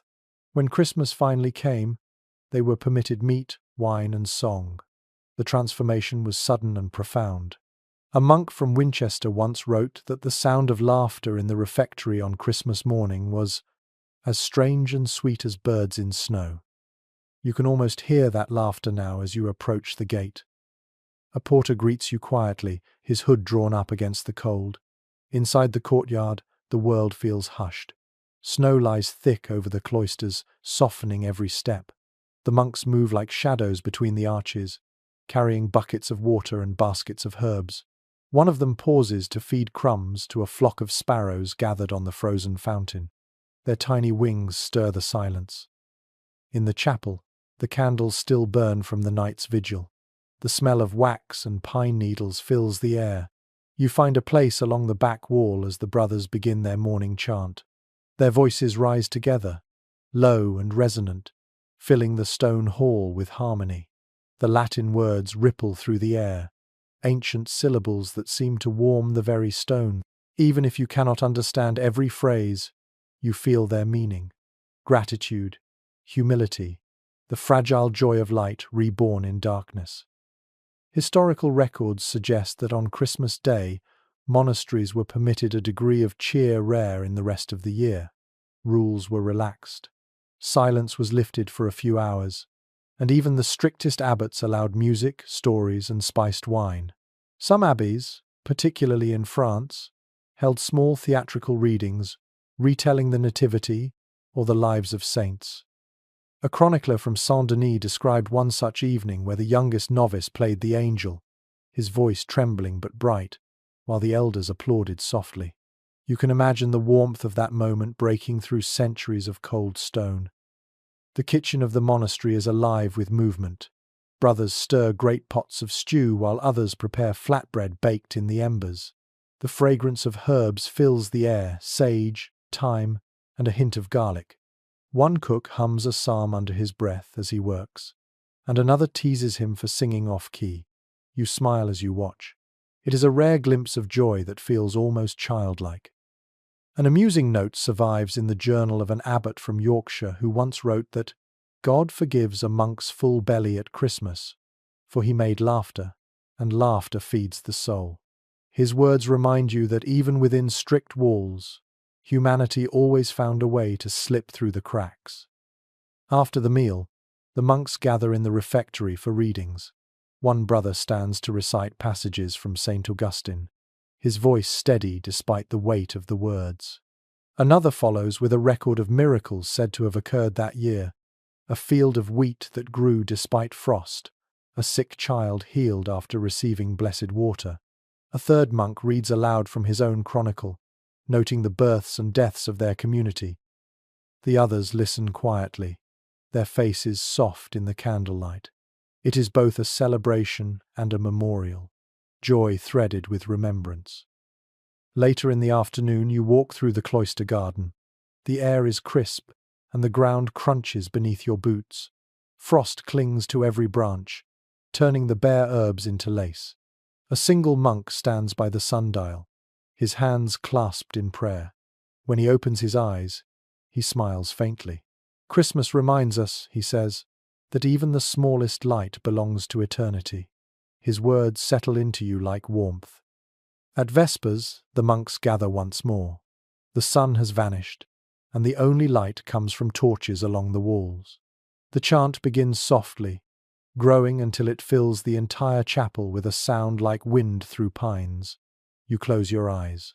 The rhythm of the voices, the flicker of the flames, the faint scent of incense, together they form a kind of quiet eternity. According to some modern researchers, monasteries were among the first places where written carols were preserved. The brothers who copied manuscripts by day often added their own verses in the margins, poems of devotion and wonder. Some were simple prayers, others lyrical descriptions of winter landscapes. The most beautiful, perhaps, are those that combine both. Snow falling like grace, the world hushed in waiting. You can almost see the ink glistening as it dries on the page. As the final prayer fades, the monks extinguish the candles one by one. Darkness gathers gently around you, and for a moment you understand why these places endured for so long. In a world filled with hunger, plague, and violence, they offered a kind of stillness that no sword could pierce. The monastery hums with quiet faith, not loud or proud, but steady as the beating of a heart. You step outside into the night. The moonlight paints the courtyard silver, and the snow glows faintly blue. Somewhere in the distance, an owl calls. You look back once at the great stone walls, their outlines softened by frost. Inside, the monks will sleep, their hearts lightened by song and food, their minds already turning toward the next day's prayers. You walk away through the silence, feeling as though you carry a fragment of their peace with you, glowing faintly like an ember in the cold. The road leading away from the monastery stretches pale and narrow through the snow. You follow it downhill, the cold wind pushing at your back. It feels good to move again after the stillness of the cloister. The world beyond the walls is rougher, louder, alive with motion. Carts creak over frozen ruts, their wheels wrapped in cloth to keep them from splintering. A man drives a small wagon filled with hay, his beard stiff with frost. His wife walks beside him, wrapped in a shawl, leading a cow that looks nearly as tired as they do. According to records from travelers and merchants, winter journeys in the Middle Ages were perilous. Roads turned to ice, bridges collapsed, and daylight vanished far too early. Yet people still traveled, drawn by duty, trade, or the need to see family before the year ended. Some were pilgrims heading toward holy shrines. Others were messengers carrying letters sealed with wax and prayers for safety. You pass a group of such travelers now, their cloaks crusted with snow, their horses plodding slowly. They nod as they pass, too weary to speak. A chronicler from the 13th century once wrote that winter travel required the faith of a saint and the patience of an ox. His words prove true as you watch a merchant struggling to coax his mule across a frozen stream. The ice groans beneath the animal's hooves, and for a moment you hold your breath. Finally, with a loud crack and a shower of water, they make it to the other side. The merchant crosses himself and mutters a prayer of thanks. Not every traveller is so lucky. Along the roadside stands a small wayside shrine, a crude wooden cross crowned with a sprig of pine. Someone has placed a loaf of bread and a candle at its base, offerings for a man who died here last winter. Stories like his were common. Bandits prowled even in the snow, and hunger drove desperate men to cruelty. You find yourself listening for footsteps behind you, just in case. An old song recorded in a medieval manuscript tells of a woman who walked 5 days through blizzards to visit her sister for Christmas. On the last night, she lost her way and prayed for light. The next morning, a hunter found her footprints circling a single pine tree where she had frozen standing. In spring, the tree sprouted buds shaped like tiny crosses. People claimed it was a miracle. Whether true or not, the tale traveled faster than the wind. You stop at an inn along the road, a low timber building half buried in snow. The sign hanging above the door shows a painted stag, its colour faded by time. Inside, the air is thick with the scent of smoke, wet wool and beer. Travellers crowd the benches, their boots steaming near the hearth. You find a seat beside a farmer with cracked hands, who tells you he is heading home for 12th night. "If the roads hold," he says, "I'll be in my own bed before the candles burn down." His tone is hopeful but not certain.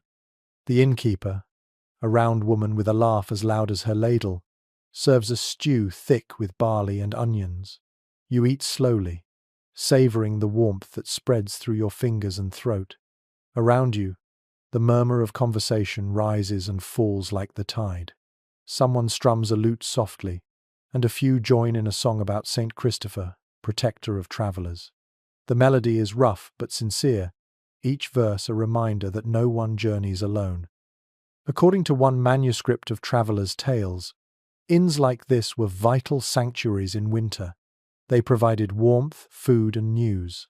The same record notes that prices often doubled during the Christmas season, but few complained. The safety of a roof and a locked door was worth more than gold. You can see why. Outside, the wind howls like a living thing, rattling the shutters. Later that night, you step outside to look at the sky. The moon hangs low, huge and white, lighting the road like silver dust. You can see the faint glow of other fires far away, dots of warmth scattered across the dark landscape. Somewhere out there, families gather around hearths, singing and telling stories. For a moment, you feel both alone and connected, a traveller bound by the same winter that holds them all. A strange belief recorded in a 14th century diary said that travellers who slept under the stars during the 12 days could hear the voices of angels in the wind if they kept silent long enough. You try it now, listening. The only sound is the crackle of branches and the faint cry of an owl. Still, you imagine that if faith were a sound, it might be something like this, quiet, steady, cold, endless. By morning, the roads are rough again. You help the farmer hitch his cart while the innkeeper hands out bread for the journey. A few travelers share flasks of wine, raising a toast to good luck before setting off in different directions. The wind cuts sharp, but their spirits remain high. You fall in step with them for a while, your footprints mingling in the snow. As the sun rises, the clouds turn soft pink, and smoke curls from distant cottages. The sight fills you with a quiet sense of belonging. These travelers are strangers, yet their struggle feels shared, their hope universal. The road stretches ahead like a thread between worlds, monastery and village, feast and hunger, home and exile. By midday, you reach a crossroads. The others turn toward their destinations, waving farewell. You watch them go until they vanish behind the trees, then continue alone, the crunch of snow beneath your feet marking time. The air smells faintly of pine and cold iron. Above you, the sky is vast and bright. For the first time in days, you notice the light returning, soft but certain. Winter is still fierce, but you sense the year beginning to shift. By the time you return to the village, the sky is turning the color of pewter, and smoke curls from every chimney. The journey has left your hands numb and your cloak stiff with frost. You push open a cottage door and step into a world of warmth and wood smoke. The air tastes of baked bread, tallow, and pine. Around the hearth, a family is gathered. A father mending a broken shoe, a mother sewing a patch on a sleeve, and two children crouched close to the fire, their faces lit gold by the flames. In the Middle Ages, the hearth was the center of life. Archaeologists and chroniclers alike describe it as the heart of the home, where people cooked, worked, talked, and prayed. It was both kitchen and living room, chapel and refuge. Every evening the family gathered there, not simply to keep warm but to keep hope alive. You sit beside them now, feeling the rhythm of their small world, the crackle of wood, the scrape of a knife against leather, the hum of the mother's quiet tune. The father glances up and smiles. "Cold out, is it?" he asks, handing you a cup of ale that tastes faintly of apples. You nod, and he adds another log to the fire. Sparks leap upward, and for a moment the whole room glows. He explains that the wood was taken from the sacred Yule log, kept from last year's fire, a tradition meant to ensure good fortune. The children stare into the flames as if waiting to see magic. A record from a 13th century household guide notes that families often told stories by the hearth during the 12 days. Some tales were biblical, others legends of saints or kings, but most were about everyday people. A farmer who outwitted a demon, a girl who found a gold coin in a loaf of bread, a ghost who returned to remind his wife to share her food with the poor. You can almost hear these voices layered one atop another, stories travelling from mouth to mouth like embers passed hand to hand. The mother, still sewing, begins to tell a story of her own. It is about a snowstorm so fierce that even the angels lost their way in the sky. One of them, she says, fell into a chimney and stayed with the family below, unseen, until the thaw. When spring came, their field yielded twice the usual harvest. The children listen wide-eyed, the father smiling quietly as though he has heard it 100 times, but never tires of it. At the edge of the room, a cat sleeps curled on a bench. Its fur rises and falls with the rhythm of the fire. You notice that the walls are hung with dried herbs, rosemary, sage, and lavender bundled with red thread. According to old folk practices, these were not only for cooking but for protection. Some believed they could keep sickness at bay or drive away evil dreams. A monk writing in the 14th century called such customs half prayer, half charm. Yet even he admitted they brought peace of mind. Outside, the wind rattles the shutters. The father crosses himself and tosses a pinch of salt into the flames. "That keeps bad spirits from hearing our talk," he says, almost apologetically. You remember the older superstition that winter nights belonged to wandering souls, and that every home's fire was a shield. Perhaps faith and fear have always been companions. The conversation turns to more ordinary things, how the haystack held through the last storm, how the neighbour's cow has gone dry, how the parish priest slipped on the ice. The children laugh at that image, and the mother hushes them gently, though she smiles too. You realize that humor, like warmth, is another kind of survival. A curious note in a 15th century diary describes how families would sometimes hang small objects from the rafters as charms for the coming year. A horseshoe for luck, a clove of garlic for health, a ribbon for love. Looking around, you see the same here. Above the door hangs a tiny wreath of ivy tied with twine. Beneath it, the light from the fire flickers against the ceiling beams, turning the whole space into a soft dance of shadow and gold. Later, the mother rises to prepare supper. The meal is simple stew, bread, and a bit of cheese, but the smell fills the room with comfort. She ladles a bowl for you, and you eat slowly, feeling the day's cold melt from your bones. Outside, the snow continues to fall in silent flakes that catch the firelight each time the door opens. After supper, the father takes down a small wooden flute and begins to play a tune, slow and tender. The melody fills the room like the memory of a lullaby. The children lean against their mother's lap, half asleep. You close your eyes and let the sound carry you, imagining that this is what peace must have felt like in a hard age. Not the absence of hardship, but a moment's pause within it. Before you leave, the family insists you take a small token for good fortune, a piece of bread from their supper, wrapped in cloth. Keep it with you on the road, the mother says. It will remind you there's always a fire somewhere. Her words stay with you long after you step into the cold again. Outside, the wind has quieted, and the snow falls thick and slow. Through the window you see the family settling in for the night. The father rakes the embers, the mother whispers a prayer, and the children curl up together by the fire. The light flickers, and the house seems to breathe with them, a single warm heart in the frozen dark. As you walk away, your footprints vanish almost instantly beneath the snow.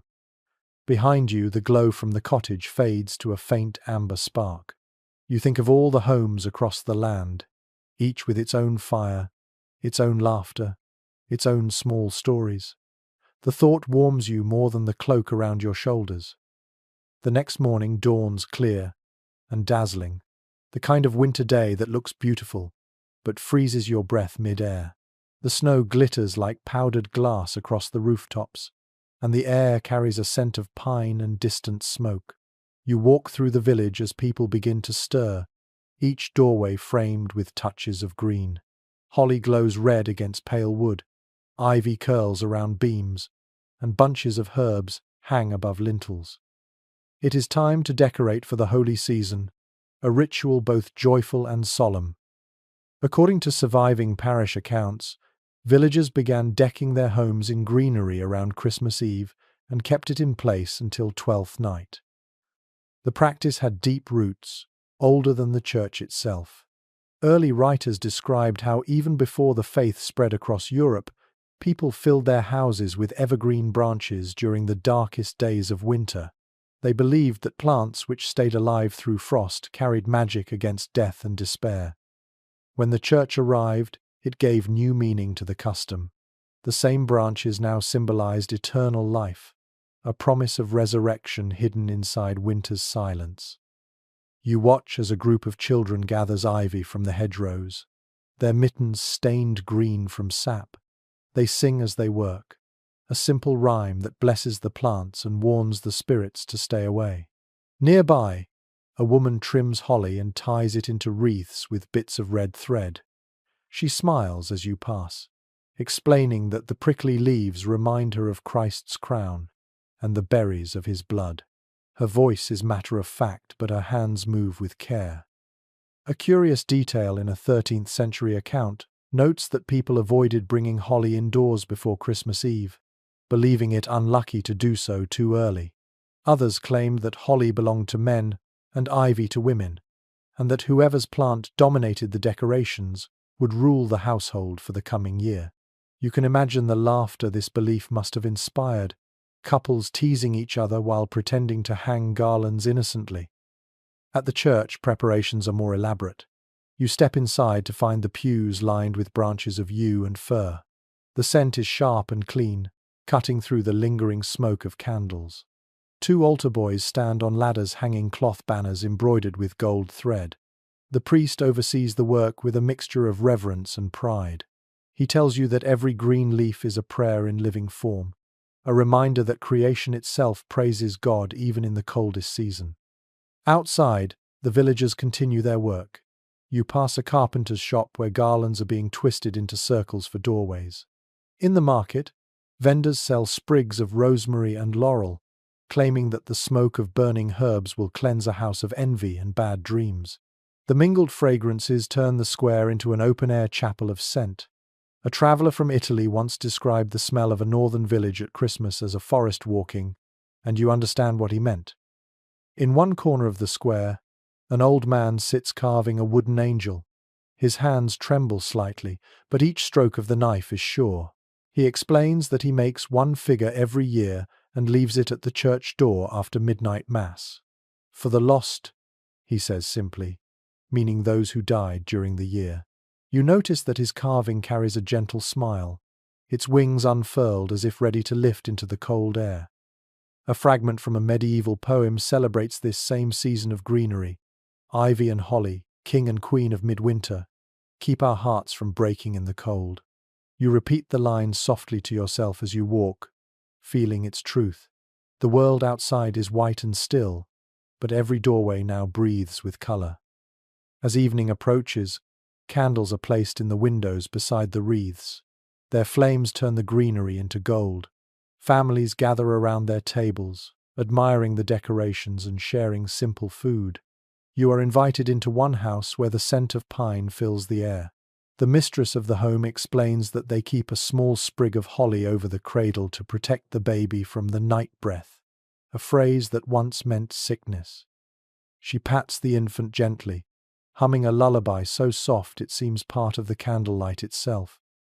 Scholars today suggest that this reverence for greenery reveals how closely medieval people lived with the natural world. They depended on it for survival, but also saw it as a reflection of divine mystery. In their eyes, a plant that stayed alive when everything else died was not just decoration. It was a lesson in endurance. The faith they built around it did not erase its older meaning. It deepened it. You step outside again as twilight deepens. The air smells of pine, wax, and snow. The entire village glows softly now, each house a small lantern against the dark. The church bell rings, and the sound mingles with the rustle of branches in the wind. You tilt your head back and see the faint outline of the moon caught between the roofs, framed by garlands that sway gently. For a moment, you imagine the scene repeated across centuries, countless hands gathering holly, countless voices humming the same simple songs, countless candles burning in the same kind of night. The thought fills you with a calm that feels older than words. The evergreen, sturdy and fragrant, has done its work once again. It has brought life back to winter. You breathe deeply, tasting the cold air and the scent of resin on your tongue. Behind you, laughter spills from a doorway, warm and golden. You walk on through the snow, surrounded by light and colour, feeling as if the world itself has taken a deep breath after holding it too long. The sun rises weakly over the rooftops, touching the frost with a pale shimmer. You hear the first bell of the day calling the faithful to Mass, but most of the village is already awake. Smoke curls from chimneys, and the smell of baking bread drifts through the lanes. Inside one cottage, you glimpse women kneading dough, their sleeves rolled to their elbows, their laughter echoing through the doorway. You pause to watch, realizing how much of this season belongs to their hands. According to many household records, women shaped much of medieval Christmas from the shadows. They prepared the food, gathered the greenery, made candles, and organized songs for the children. Queens in their courts and peasants in their cottages alike took charge of turning winter into celebration. You can almost hear their unseen orchestration in every sound of the village. The creak of a spinning wheel, the whisper of a broom sweeping the floor, the hiss of bread crusting in the oven. In the manor hall, preparations for another feast are underway. Servants bustle in the kitchen, guided by the lady of the house who oversees every detail. A clerk once wrote that the best noblewomen ruled their kitchens like abbesses, ruled their cloisters, mixing piety with practicality. You see her now, calm and commanding, tasting broth, adjusting the placement of tablecloths, scolding one servant gently for burning the honey cakes. Her touch keeps the entire household moving like a slow, graceful machine. One curious note from a French chronicle describes how noblewomen sometimes brewed special Christmas ale flavored with spices and herbs, said to guard against illness. Recipes varied, but almost all included a sprig of rosemary for remembrance and a dash of nutmeg for luck. You picture the lady of this manor stirring the pot with quiet satisfaction, knowing her brew will warm the hearts of guests and servants alike. Outside, the rhythm is gentler. In the fields, a group of women collects twigs for the hearths, their skirts brushing against the snow. They speak softly, their breath misting in the cold. One carries a small basket of dried herbs for the evening meal. Another hums a carol under her breath, her voice steady and low. A passing monk once recorded such singing as the truest form of prayer, music born not from choirs but from work itself. In the convent nearby, another kind of Christmas unfolds. Nuns gather in the chapel to sing hymns, their voices clear and calm. They decorate the altar with evergreen branches and a simple wooden star. Letters from medieval abbesses reveal how they balanced solemn devotion with small joys. On Christmas Day, they were allowed extra candles in the dormitory, and sometimes a sweet made with honey and almonds.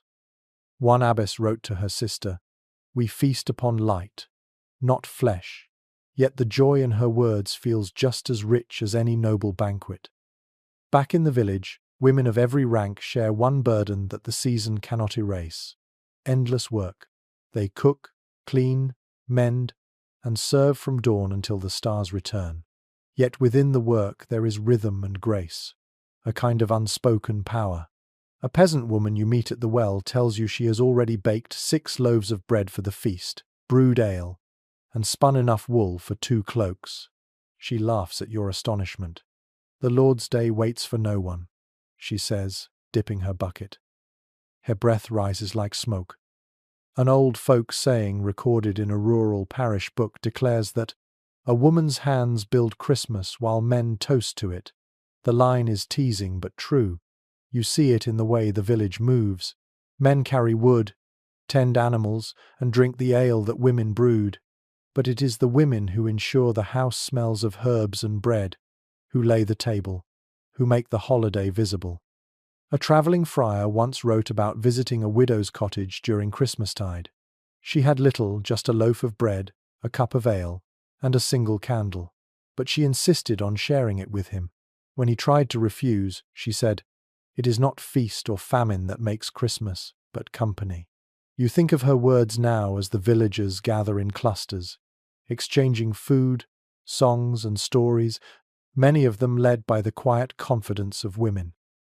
The afternoon light fades, and snow begins again, soft as flower dust. Inside the houses, women prepare for the evening's gatherings. You walk past a window and glimpse a girl braiding her mother's hair, laughing as they share a secret. Another house glows from within, a group of women mending clothes for the poor by candlelight.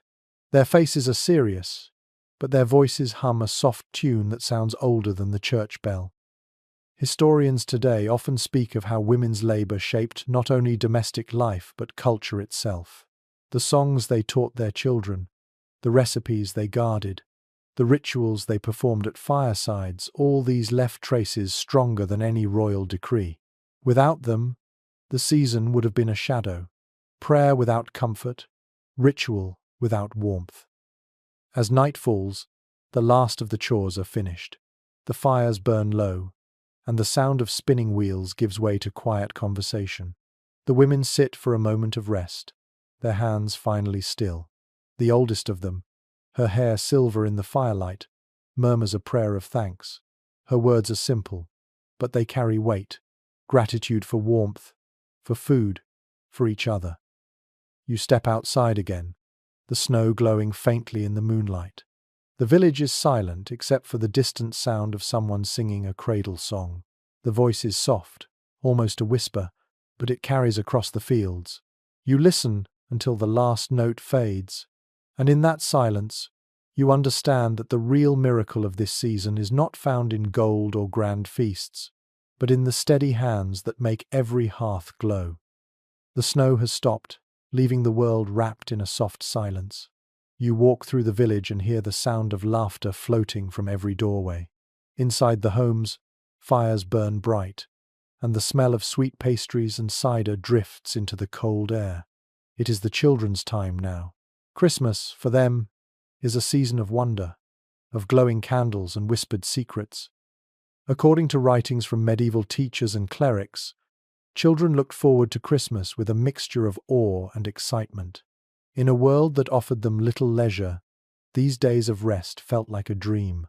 The fasts of Advent had ended, and sweets so rare the rest of the year suddenly appeared. Honey cakes, nuts, and dried fruits were shared freely. You see a group of children sitting near a hearth, sticky fingers clutching crumbs as they giggle at an older cousin telling a story about the Christ child visiting their village in disguise. The custom of gift-giving extended to the youngest as well. Historical household accounts list small presents, carved toys, bits of coloured ribbon, or tiny figurines shaped from dough. A noble family might gift their children a book of psalms, its pages illuminated with gold leaf. For most, though, a gift as simple as an apple or a sweetened bun could spark pure joy.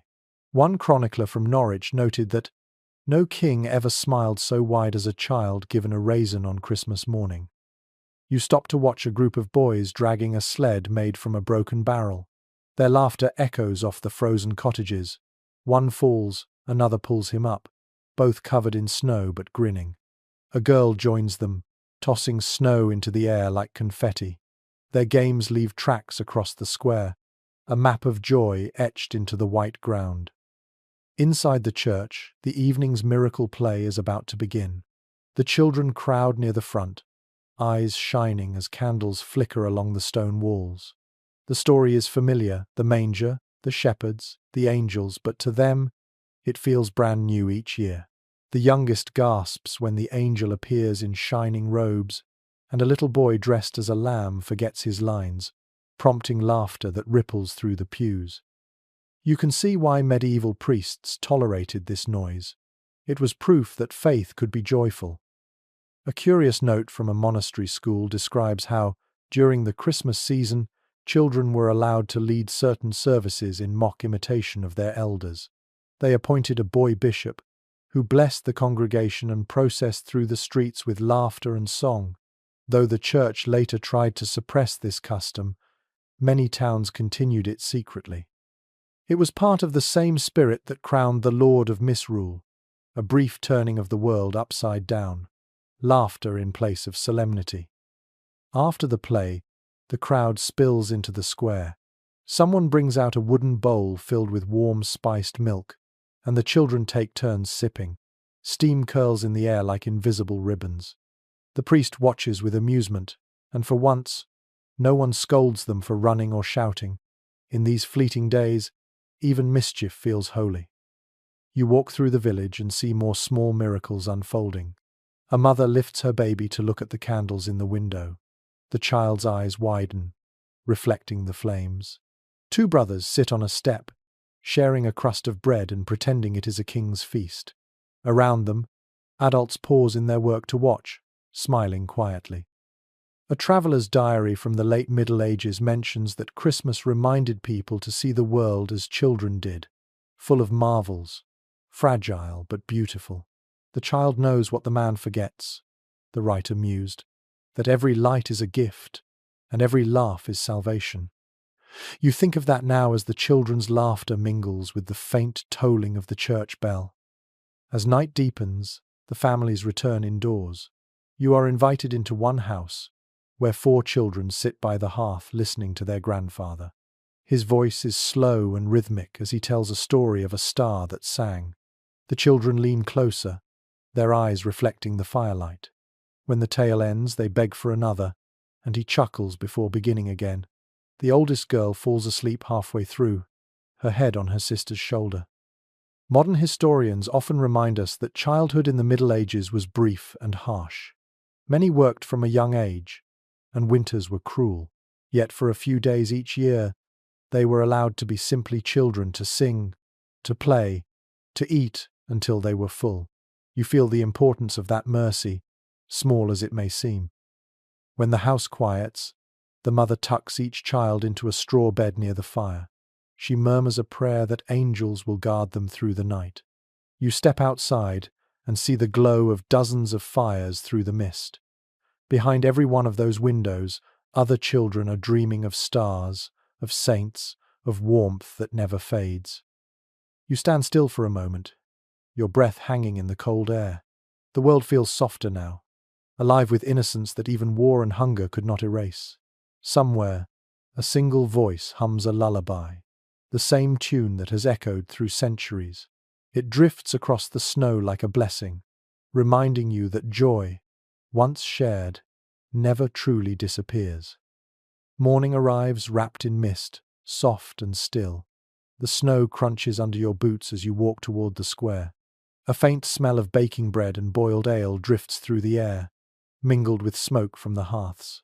The church bell rings once, then again, marking another day of Christmastide.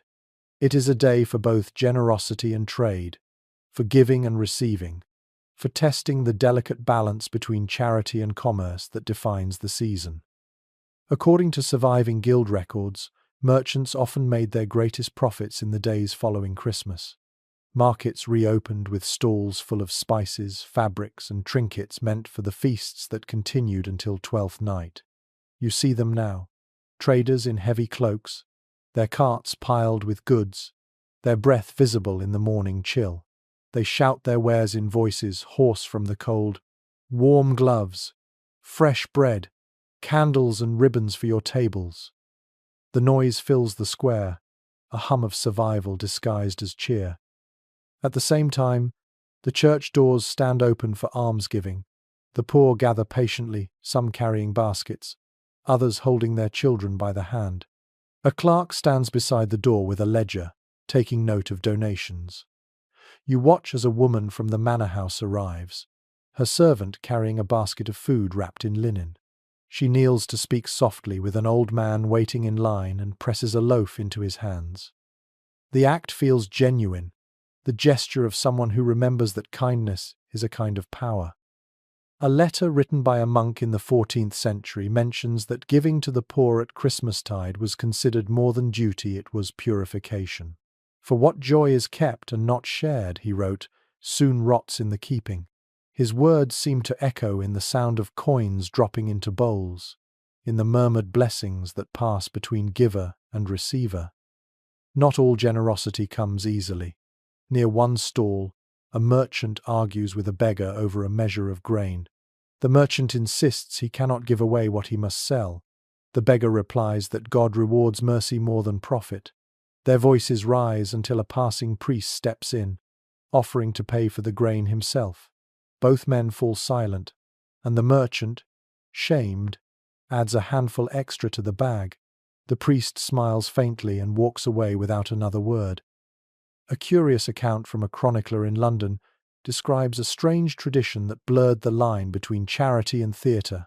Wealthy merchants would stage public feasts for the poor, laying long tables in the streets and serving food to all who came. Some did it for genuine compassion. Others, the chronicler hints, for reputation. Yet even if pride was the motive, hunger was still eased. The chronicler's tone softens when he writes, "Better a proud hand that feeds than a humble one that turns away." As noon approaches, the market grows louder. Children chase each other through the stalls, dogs sniff at crumbs, and musicians play a tune to draw attention to their baskets. The rhythm is lively but rough, the kind that loosens even tired faces. You buy a cup of hot cider from a woman who ladles it from a steaming pot. She tells you that all profits from her sales today will go to the parish's poor box. Her eyes twinkle as she adds, "It helps that generosity tastes better with spice." In the corner of the square, A group of apprentices has set up a small puppet show. Their makeshift stage is built from a cart draped in cloth, and the figures are carved from wood and painted bright colors. The story they tell is part sacred, part comic. A miserly baker who refuses to feed the hungry until an angel tricks him into giving his bread away. The crowd roars with laughter when the puppet angel chases the baker around with a wooden spoon. The performance ends with cheers and a round of coins tossed into the apprentice's box. Even in jest, the message is clear: sharing makes the season holy. As the afternoon fades, the merchants begin to pack their goods, but the spirit of giving lingers. You follow a group of townsfolk carrying baskets of leftovers to the edge of the village, where the poorest live in huts near the river. They knock gently on each door, leaving bread, cheese, and bits of meat. The recipients smile shyly, whispering thanks. One woman, wrapped in a patched cloak, presses a dried apple into your hand in return. "For luck," she says simply. Modern historians often note that medieval charity was both deeply spiritual and quietly practical. Giving food or alms was an act of salvation for the giver as much as the receiver. People believed that generosity could shorten their time in purgatory. Yet beyond the theology, there was something more immediate, the knowledge that someday the giver might be the one in need. Night falls early, and the market square empties. The snow glows faintly in the light of scattered lanterns. You pass the church again, where a few figures remain kneeling in prayer. Their murmurs rise like a soft tide. In the distance, you hear singing low, slow, and beautiful. It is the hymn of the season. Its refrain simple: "What is given in love is never lost." You pause to listen, feeling the meaning sink into you. In the cold of winter, the act of giving is more than kindness. It is survival, community, and faith entwined. The villagers understand this instinctively. Every loaf shared, every coin dropped into a hand, every smile offered across the cold becomes a promise that no one is forgotten. As you walk away, the snow begins to fall again, thick and quiet. The last candle in the market flickers, then steadies. You pull your cloak close and glance once more at the church door, still open, still glowing with warmth.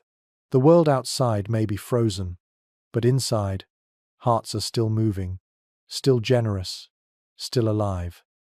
By the 12th day of Christmas, the frost no longer feels cruel but familiar, part of the rhythm of life. You walk through the village and hear laughter coming from every doorway. The feasts continue, the songs change, and the people seem both weary and joyful, caught between celebration and the turning of the year.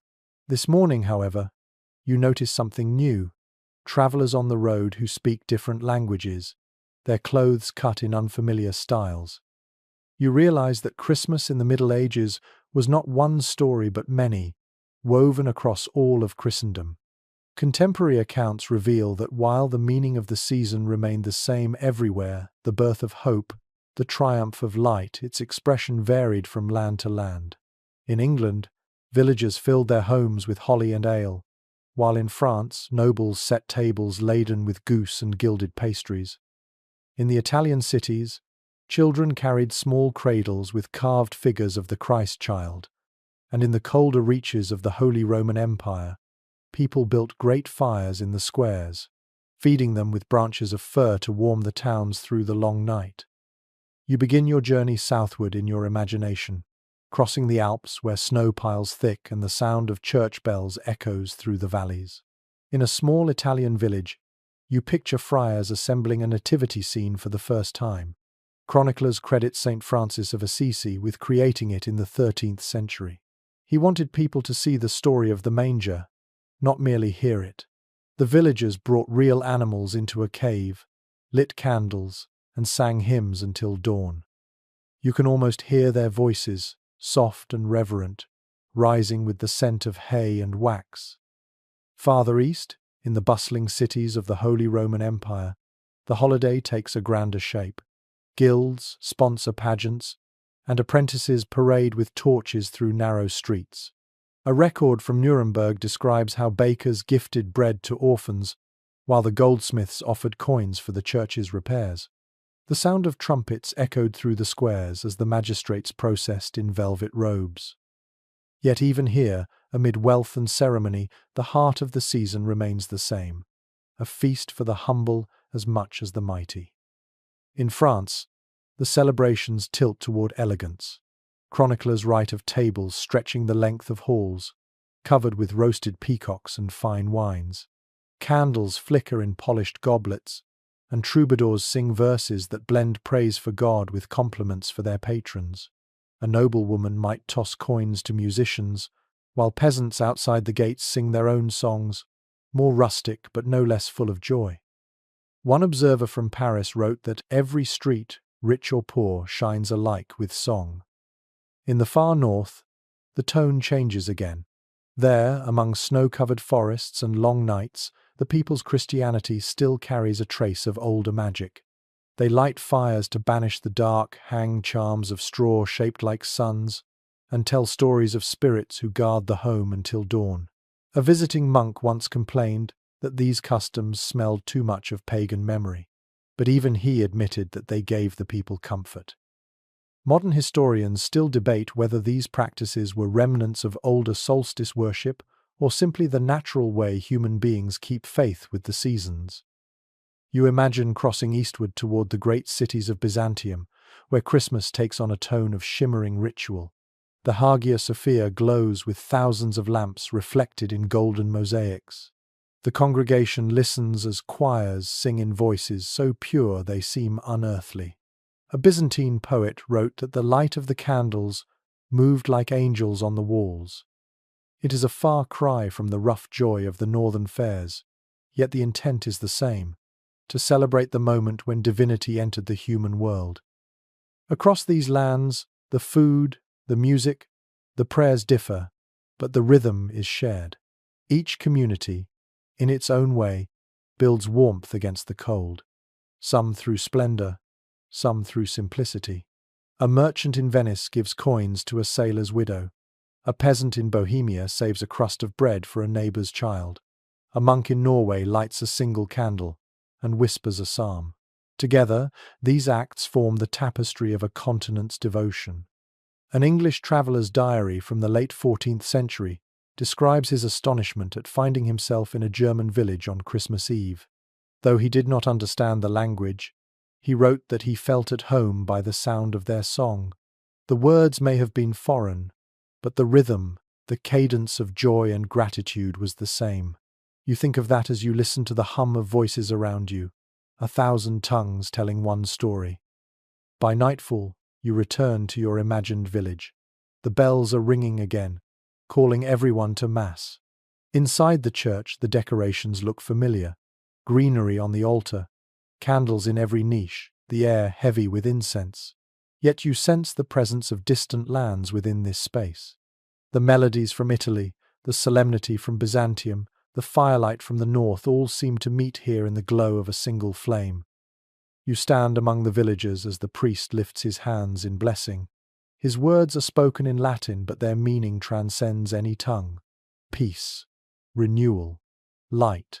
You realize that while history remembers kings and wars, it is these moments, shared songs, shared prayers, shared meals that truly bound people together across continents and centuries.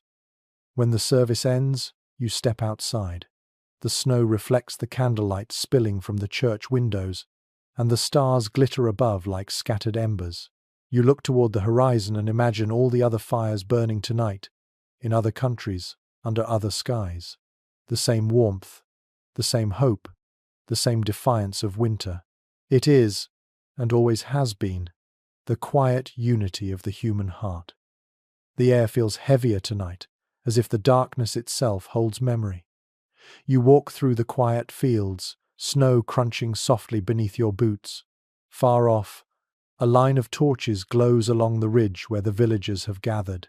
It is the season's deepest night, the old heart of winter, when the celebration edges closest to its ancient roots. According to early chronicles, long before the birth of Christianity, people marked this time with fires and feasts to welcome the sun's slow return. The Romans called it Saturnalia, the Norse honored Yule. And across many lands the same instinct endured, to greet the longest night with laughter, to promise that light would rise again. The new faith did not erase these customs, it reshaped them.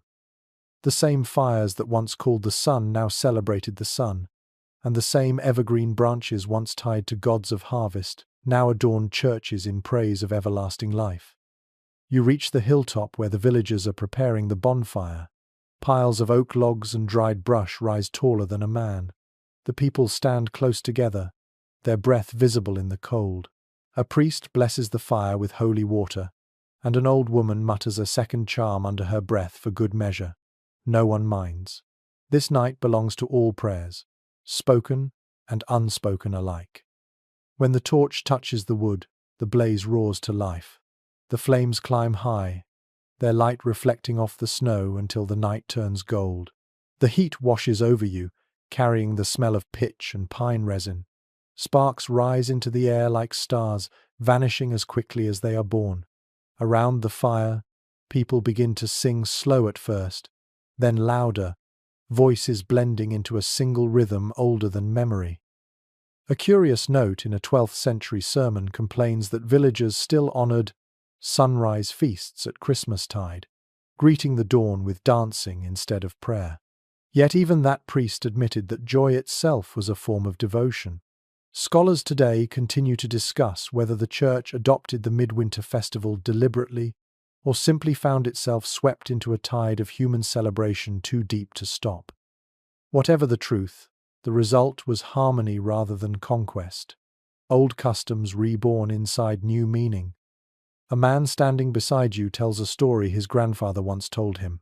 Long ago, he says, people believed that if the fire burned until dawn without dying, the year ahead would bring peace. If it flickered out, storms would come. As he speaks, the flames shift, sending a burst of light into the dark sky. He smiles, content with the omen. Nearby, children toss handfuls of herbs into the fire, watching them crackle and spark green and blue. Their laughter carries through the smoke. The old woman from earlier gives each child a small coin for luck, muttering that the spirits of the earth must be fed as well as the body. A few parents cross themselves, half out of piety, half out of habit. Faith and folklore dance together here without contradiction. In the glow of the flames, you notice a musician tuning his fiddle. He begins to play a tune that drifts somewhere between hymn and harvest song. Couples join hands, circling the fire, their feet stamping patterns into the snow. A little girl trips, and her mother catches her mid-spin, laughing. For a moment, the rhythm erases every burden of the year. Taxes, hunger, toil, loss. Only the music remains, wild and bright. An old Latin carol survives that captures the spirit of this night. The sun and the child are born together, and the world begins again. You whisper the words to yourself, feeling their truth more than understanding them. Around you the light grows stronger.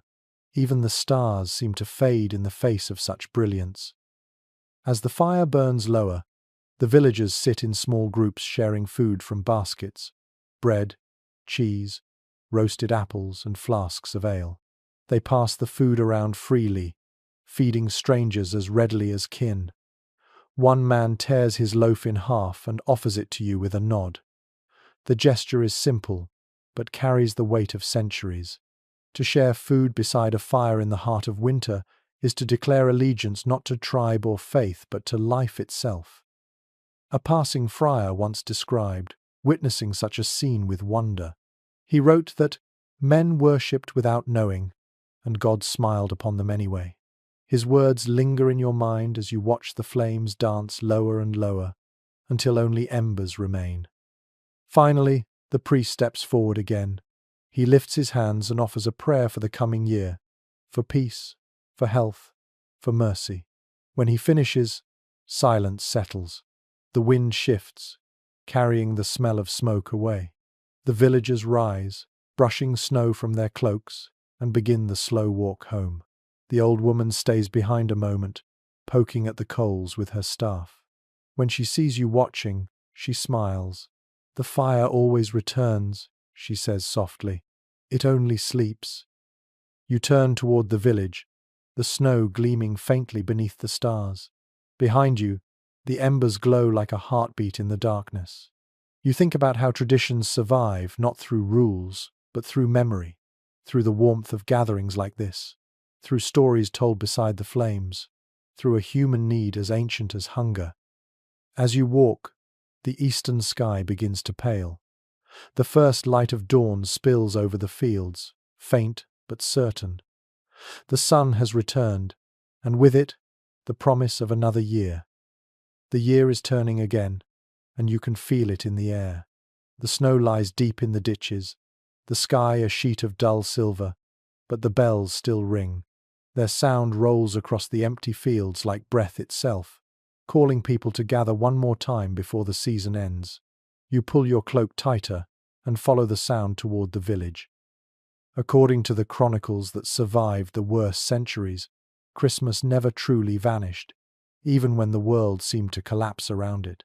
The 14th century brought famine, the 15th brought war, and the plague walked beside both. Yet in every year, people still found ways to light candles, to sing, to share food. You imagine the scene in those harder winters, thin faces, trembling hands, yet still the same hope, flickering behind every pair of eyes. A chronicle from York describes a Christmas during the Great Famine, when there was no wheat, no meat, and almost no ale. The townsfolk gathered anyway, boiling what they could find into a thin soup of barley and herbs. They prayed for the dead and blessed the living. One monk wrote that their songs were softer, but the angels surely heard them louder. You think of that line as you walk into the square where the people once again stand together despite the cold.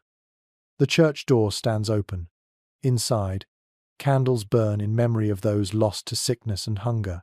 You see a woman kneeling near the altar, her hands clasped so tightly that her knuckles gleam white. Beside her sits a small loaf of bread, the kind that would feed a family for a day. She leaves it as an offering, a gesture of gratitude for survival. The air smells faintly of wax, smoke, and damp stone. Outside, the rest of the village has begun a quiet procession. They carry candles and sprigs of evergreen, walking slowly through the snow. The priest leads them in prayer, his voice steady, though the words tremble in the wind. Children walk beside their parents, their faces solemn. A few men carry torches that sputter in the breeze. The light moves through the dark like a river, soft but unbroken. In a diary written by a soldier returning from war, there is a note about such a procession. He wrote that after years of blood and loss, he walked behind the candles and wept, not for sorrow but for peace. For the first time in many winters, he said, the world felt alive again. You can feel the same fragile peace now, the hush that follows grief but does not erase it. A child stumbles in the snow, and her mother lifts her, brushing ice from her cheeks. The girl looks up at her candle, fascinated by the flame. Her mother smiles and steadies her hand. You realize that this, more than any sermon, is the meaning of endurance, one generation teaching the next to carry the light. The plague once emptied whole villages, and yet some churches reported that Christmas services drew even larger crowds afterward. Historians think that people sought meaning in the face of despair, that ritual helped them make sense of loss. Others believe that faith itself grew stronger in disaster, that hope fed on its own defiance. Watching the procession, you see both explanations in motion. Fear and faith walk side by side, bound together by need. Later, the people gather inside their homes. The feasts are smaller now, but the laughter sounds the same. A woman stirs a pot of stew, while her husband mends a cracked window. The children play with wooden toys passed down through generations. A neighbor arrives with a loaf of bread, and another follows with a small jug of wine. In times like these, hospitality becomes holy. One traveler's letter from the late Middle Ages tells of how, even during war, soldiers on opposing sides agreed to cease fighting for a single night. They shared food, traded songs, and built a fire together. No one spoke of kings or battles, the writer recalled, only of warmth and of God. You think of that story as you see villagers offering each other food at their doors, no one turning anyone away. As the night deepens, the snow begins again, soft and steady. The air grows thick with quiet, and the sound of bells returns. Their tones are low, almost mournful, yet not hopeless. Each ring feels like a heartbeat, steadying the rhythm of the dark world. Inside the church, the last candles burn low. The woman who prayed earlier has returned to her knees. She leans forward, whispering words too soft to hear, and then rises, leaving the last flame to flicker alone. You watch it bend and straighten in the draught, a single point of defiance against the cold. Scholars today still discuss whether faith or habit sustained people through those terrible winters. Some say it was ritual, the comfort of repetition. Others argue it was simple courage, the refusal to surrender to despair. Perhaps it was both. What you see tonight is proof enough. A community scarred by hunger and sickness, but still singing, still lighting candles, still believing that dawn will come. You step outside again. The wind has gentled, and the snow glows faintly under the moon. Across the village, fires burn behind frosted windows. Every home, no matter how poor, sends a thin column of smoke curling into the air. You look up at the sky and imagine the same sight mirrored across all the land. Thousands of tiny lights burning in defiance of cold, darkness, and death. The bells fall silent at last. In that stillness, you hear another kind of sound, the quiet pulse of life persisting, the faint breath of the world itself refusing to end. The thought warms you more deeply than the fire ever could. Morning breaks softly over the snow, the sky, the pale color of milk. You can feel a shift in the air, a quiet change that belongs not to weather but to time. The 12 days are nearly over, and with them, the old year finally gives way to the new. As you walk through the village, you sense the subtle weariness behind the smiles. The candles have burned low, the feasts have dwindled, and even the songs sound slower now. Yet there is peace in that quiet, the kind that follows joy rather than precedes it. According to early parish registers, the final days of Christmas in late medieval Europe were both celebration and reflection. People took stock of what they had, repaired tools and clothing, counted the remaining grain, and whispered prayers of thanks. You see it in the small things around you. A farmer sharpening his plough, a woman sweeping away pine needles, children helping their mother untangle the last of the garlands. The holiday is ending, but life goes on, steady as the turning of the earth. Inside the church, the priest is preparing for the feast of the Epiphany, the day that marks the visit of the Magi. He polishes the chalice until it gleams and arranges 3 candles on the altar, one for each of the kings who followed the star. The smell of incense lingers, sweet and heavy. You sit in the back pew and watch the light filter through colored glass, turning the stone floor to patches of ruby and sapphire. A record from a monastery in Burgundy describes how the Epiphany was both an ending and a beginning. The brothers feasted one final time, then returned to their vows of silence. The abbot wrote, "We close the feast with gratitude, for joy cannot live without rest." His words seem to echo now in the hush that fills the church. The villagers enter quietly, carrying small gifts to bless for the year ahead: salt for preservation, bread for nourishment, and candles for protection. Outside, the market is smaller than before, but still alive. A few merchants pack their stalls, while others sell the last of their winter stock. You stop to watch a woman selling wax tapers, each one stamped with a small star. "For travel and childbirth," she says, "for luck on the road." You buy one and slip it into your pocket, feeling its cool weight against your palm. A curious tradition mentioned in a 15th century diary describes how households marked this day by drawing chalk crosses above their doors. The gesture was meant to invite blessing for the coming year and to keep away misfortune. You pass several houses where families are doing just that. The children giggle as they try to copy their parents' movements, leaving lopsided marks that make everyone laugh. Faith here feels gentle, woven into daily life like breath into a sigh. At the manor, The mood is more restrained than before. The Lord hosts one last dinner for his household, but the excess of the earlier feasts has softened into simplicity.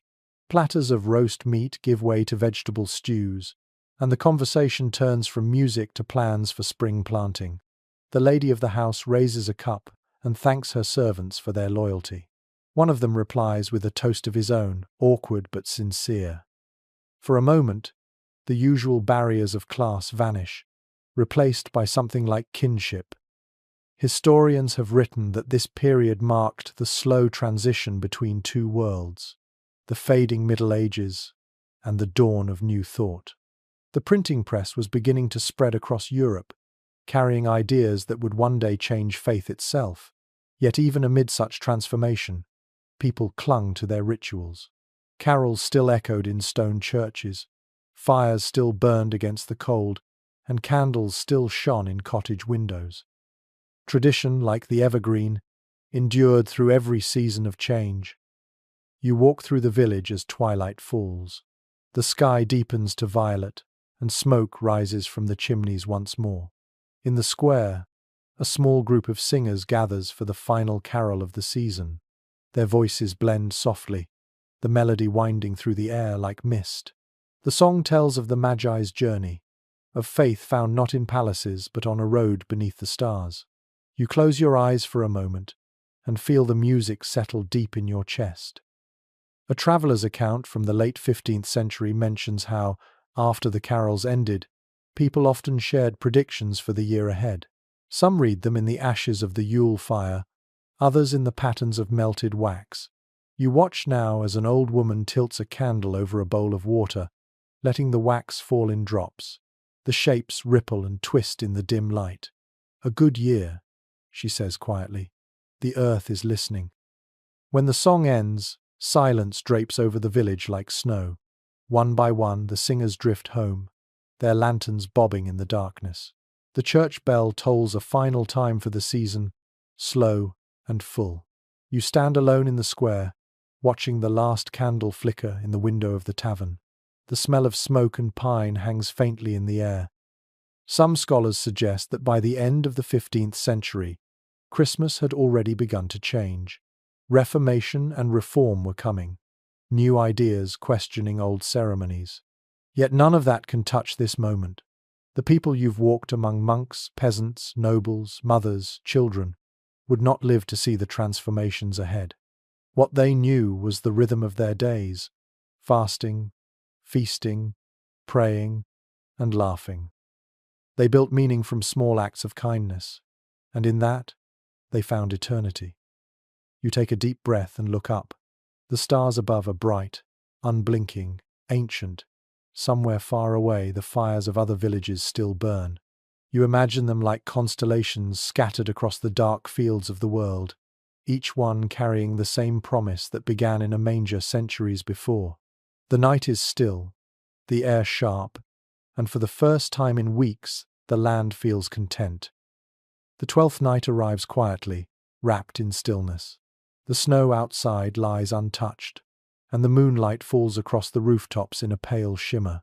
Inside the cottages, fires burn low, their light softening the wooden beams and the tired faces gathered beneath them. It is the end of the feast, the closing breath of Christmas. You can feel the season drawing to a gentle close, like a song fading into silence. According to the old calendars, this final evening belonged to reflection and renewal. People put away their decorations, burned the last of the Yule logs, and offered prayers for the months ahead. The next morning would bring work again, fields to tend, animals to feed, debts to pay, but tonight was for gratitude. The villagers sit together, quiet but content, telling stories one last time before sleep takes them. At the manor, the great hall is dimmer now. The garlands have dried, the platters are empty, and only a few candles still flicker beside the hearth. The lord and lady sit among their guests, not as hosts but as companions, sharing the final cup of ale. A musician plays softly, his tune slow and wistful. It is not a song of joy, but of peace. You can almost feel the warmth of the moment, a kind of acceptance, as though the world itself exhales. A note from a 15th century household account describes how families saved a fragment of bread from the Christmas table to bury in the spring planting, a symbol of continuity. "What is sown in feast will rise in labour," the writer observed. You watch as the lady of the house quietly wraps a crust of bread in linen and sets it beside the window. It is a small act, but it carries meaning. The feast becomes seed, and the joy of the season will one day return as harvest. Outside, the villagers gather once more in the square for the blessing of the year's end. The priest holds a single candle aloft, its flame trembling in the wind. He speaks of the Magi, of journeys and gifts, of light that never fails. The people bow their heads, murmuring their own prayers. Then he lowers the flame to a bowl of water, hissing as it meets the surface. The smoke curls upward, a final offering to heaven. A chronicler from an abbey in Kent once wrote that, "Silence is also praise." As the villagers disperse, you sense that truth here.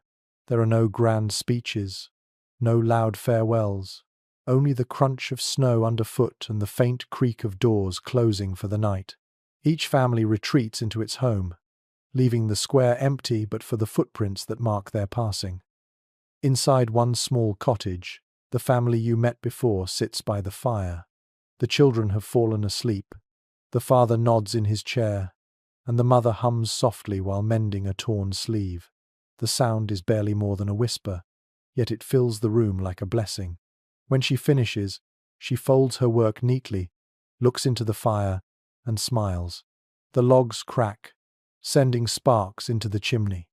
Outside, the snow drifts down again, thick and unhurried. Modern historians like to mark this period as the turning point between the old world and the new. Printing presses are spreading, cities are growing, thought itself is beginning to change. Yet none of that touches the people you see tonight. For them, time moves in circles, not lines. Winter will fade, spring will come, and when the frost returns again, so will the candles, the songs, the laughter. The same patterns will repeat, each year a little different, each year the same. You step out into the cold one last time. The village lies quiet beneath the stars, each house a small point of light. The snow glows faintly, almost silver. You walk to the edge of the square and look back. The church stands dark now. The fires inside the cottages dim, yet nothing feels lost. The season's warmth lingers, invisible but sure. And so the story draws to rest. You take a deep breath, the air sharp and clean, and let it fill your lungs. You think of all the people who lived these days centuries ago, their laughter, their songs, their prayers, and how their voices still echo, faint but steady, through the long corridors of time. The Middle Ages may have ended, but their Christmas never really did. It survives in candles, in music, in the quiet instinct to gather when the world grows dark. The wind rises softly and then fades. You turn toward the horizon, where a thin line of light marks the coming dawn. The longest nights are over now. Ahead lies work and cold, and years that will not always be kind. But for tonight, you are warm. The fire still glows. The story has been told. The embers fade to a dull red, the last warmth whispering through the hearth. You breathe slower now, the rhythm of the night matching your own. The snow outside falls without sound, and the world seems to rest. Each flake melts when it touches the earth, leaving behind only quiet. The candle beside you burns low, its light gentle on the wall. You picture the people of that far-off time closing their doors, wrapping themselves in blankets, trusting that morning will come. The centuries between you dissolve, only peace remains. You let the images soften the glow of the fire, the laughter in the square, the echo of distant bells. Everything that was bright now turns calm, folding into sleep. The night hums like a lullaby, slow and steady, the same song sung through generations. Close your eyes, let the air fill you, cool and clean. The stories of the past have quieted, but their warmth lingers, gentle as candlelight. Tomorrow will come, as it always has. For now, Rest in this silence, knowing that light endures even in winter's heart. Sweet dreams.